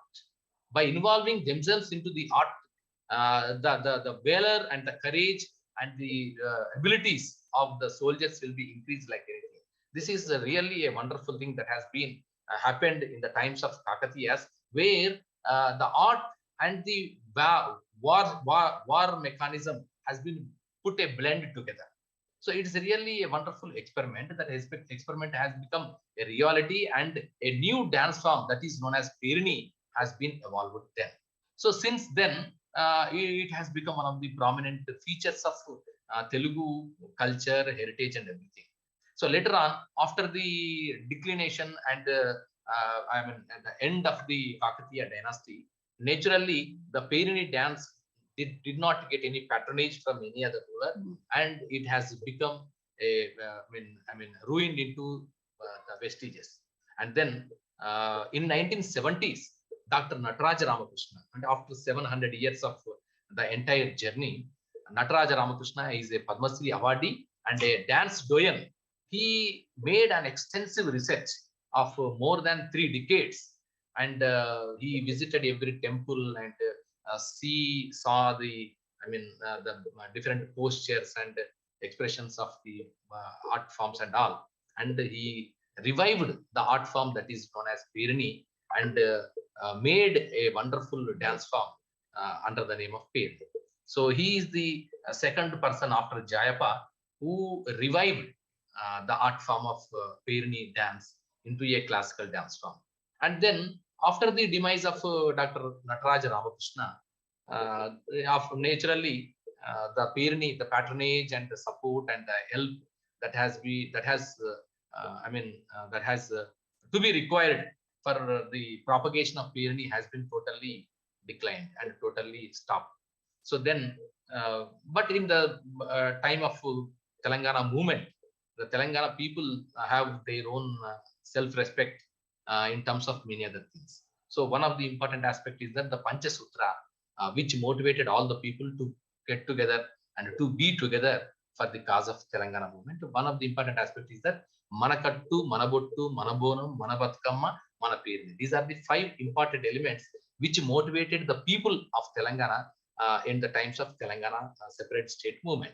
So one of the important aspects is Perini. Perini has been identified as the self-respect representation of Telangana people. So after the formation of Telangana state, under the esteemed guidance and patronage of our Honorable CM, Kalapulli Chandrasekhar Rao sir, and Madam Kavita Garu, they then at that time she was the parliamentary member, MP, and presently she is working as MLC and the founder of Jagruti organization, which is meant for propagation of Telangana culture, literature, and heritage in the times of Telangana separate state movement. So with these entire efforts and all, the Department of Language and Culture, Government of Telangana took an initiative for restoration, rejuvenation, and revival, and at the same time re-establish the values and the ethos and the elements of Perini dance across the state. So we from the Department of Language and Culture took an initiative, and first of all, we have organized a meeting with the disciples of Dr. Nataraja Ramakrishna, and Nataraja Ramakrishna disciples are now at the age of 60s and 70s, around 50s, 60s and 70s. So they have expressed their concern that we are very much interested to revive Perini, but nobody is interested to come and join in Perini at the time in 2015. But the Department of Language and Culture is very much particular and very perseverant enough to revive that art form, which is going to die and which is going into ruins. So it is the revival of a dance form which is having a great antique and great past. So we have organized certain training camps, workshops, and attracted the young students from different colleges, and we have approached some of the degree colleges to make them to understand the nuances and the subtleties of that particular dance. So we could able to attract the attention of the young students, and we have organized the workshops and training camps at their degree colleges and all. So by that we have succeeded ourselves, and we could able to pull the attention of the young people too. That is one aspect. The other aspect is that we have organized in different places of Telangana. So we have organized in Nizamabad, Warangal, Siddipet, Karimnagar, and even Warangal and Hyderabad too. So after that, what we have devised is that it has to be given an academic form. So we have organized and we have established an experts committee of dancers, senior dancers, and devised an action plan, devised a syllabus for introducing Perini dance as a certificate and diploma course in the government music and dance colleges. So the government-run music and dance colleges are under the control of myself as the Director of Department of Language and Culture, and we have devised a syllabus, an academic syllabus for 4 years and 2 years course, a total of 6 years of course, and got the approval from Telugu University, which is one of the important prominent universities in India. So after that, we have introduced as an academic course of study for the first time in our music and dance colleges, and the first batch of Perini dancers had come out last year itself. It's a successful journey, one thing. And the other thing is that we have established different sorts of workshops and training camps at different areas. And the other one is that whenever a national or international event is going to happen or happened in Hyderabad, we have tried our levels selves to introduce the Perini dancers and the Perini dance and to acquaint with the great elite audience and common audience too. So with our constant and incessant efforts for the last 6 years, now we have reached a stage that even the school students, when they used to wear fashion fashion dress competitions or creative dress competitions also, they used to wear now the Perini attire, Perini costume. So to that extent, we could able to, percolate into the nook and corner of Telangana. And whenever an opportunity that has been taken place in Delhi and Guwahati and even Tanjore and Madras, Bangalore and wherever, we from the Department of Language and Culture sending the teams of Perini dancers to different parts of India. By that, the Perini dance form has got its own prominence and recognition and honor. So one of the important milestone in the entire journey, now we could able to reach up to an extent of more than 3,000 Perini trained artists are available now in Telangana. This is a drastic change from nowhere, no man of Perini to a brigade of 3,000 plus artists that are available now. So we have approached the residential, BC residential schools also, and we have trained them. The students have been trained in Perini dance.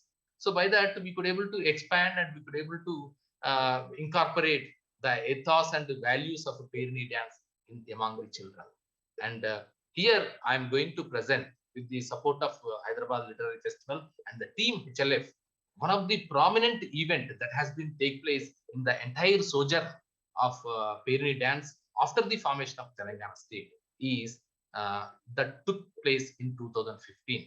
So when the first state formation celebrations has been organized by the Department of Language and Culture, so we could able to pull up to an extent of 256 artists of Perini and performed a mega Perini dance show in Lalita Kala Toranam in 2015.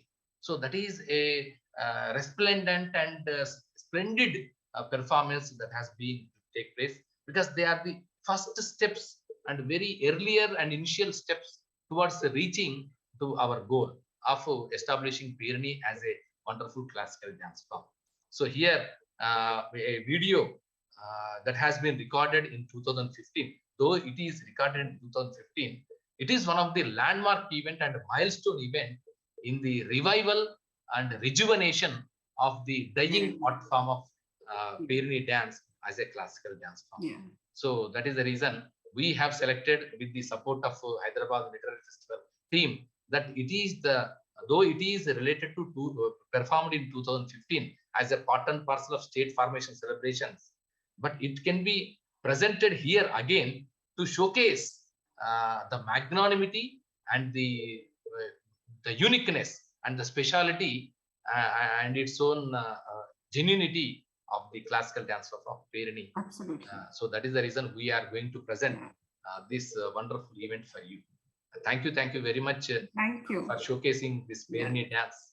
Before we play the video, I would like to thank you from entire team HLF for sparing your time and also supporting HLF all through these years. We thank you very much for explaining in such detail about the Perini, and I'm sure that the video will attract the attention of people who have not seen this dance form before. Thank you very much for being with us today. Thank you. And concluding our HLF on a very grand note. Thank you. Thank you.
Jump,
अखिलांडकोटि ब्रह्मांड Nykaa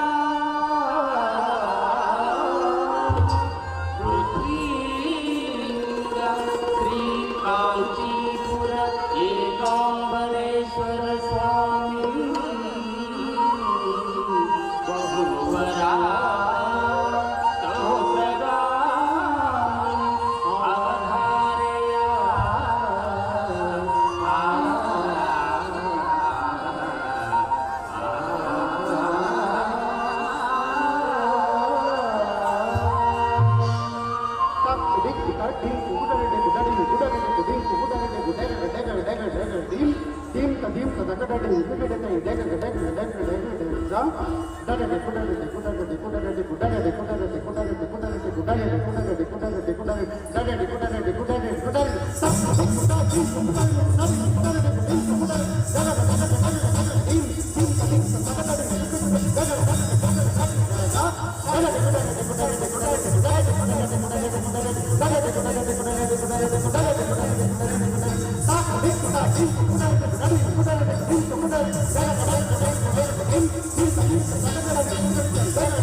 We are live. Thank you to all our viewers who made HLF 2022 a very big success. Some of you have been in our journey throughout, and we really appreciate your support and your patronage. Without this patronage, literature, culture, and arts cannot survive. Continue supporting literary events, and we'll be back with you next year.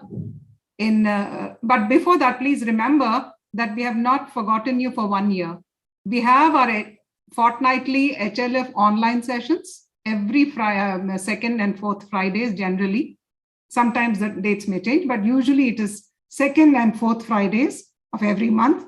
And we have the quarterly HLF cover that will be coming to you. So please look out for this. We want to keep in touch with you. We love to be in touch with you. And we work together for keeping arts, literature, and culture alive. Thank you, HLF team. Every year we do it. How we do it, we don't know, but I think this is one of those rare festivals where everybody comes in voluntarily and delivers a great success. Thank you, one and all. See you again in our fortnightly sessions, as well as in next year, January again for the 13th HLF festival. So this concludes HLF 2022 with this grand finale. Thank you very much. Bye-bye.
పున్నాము వెన్నాల కోలు పూసి కాసిందే కోలు పున్నాము వెన్నెల కోలు పూసి కాసిందే కోలు నీరు నిమ్మల కింద గన్నెర్ల కింద వంగి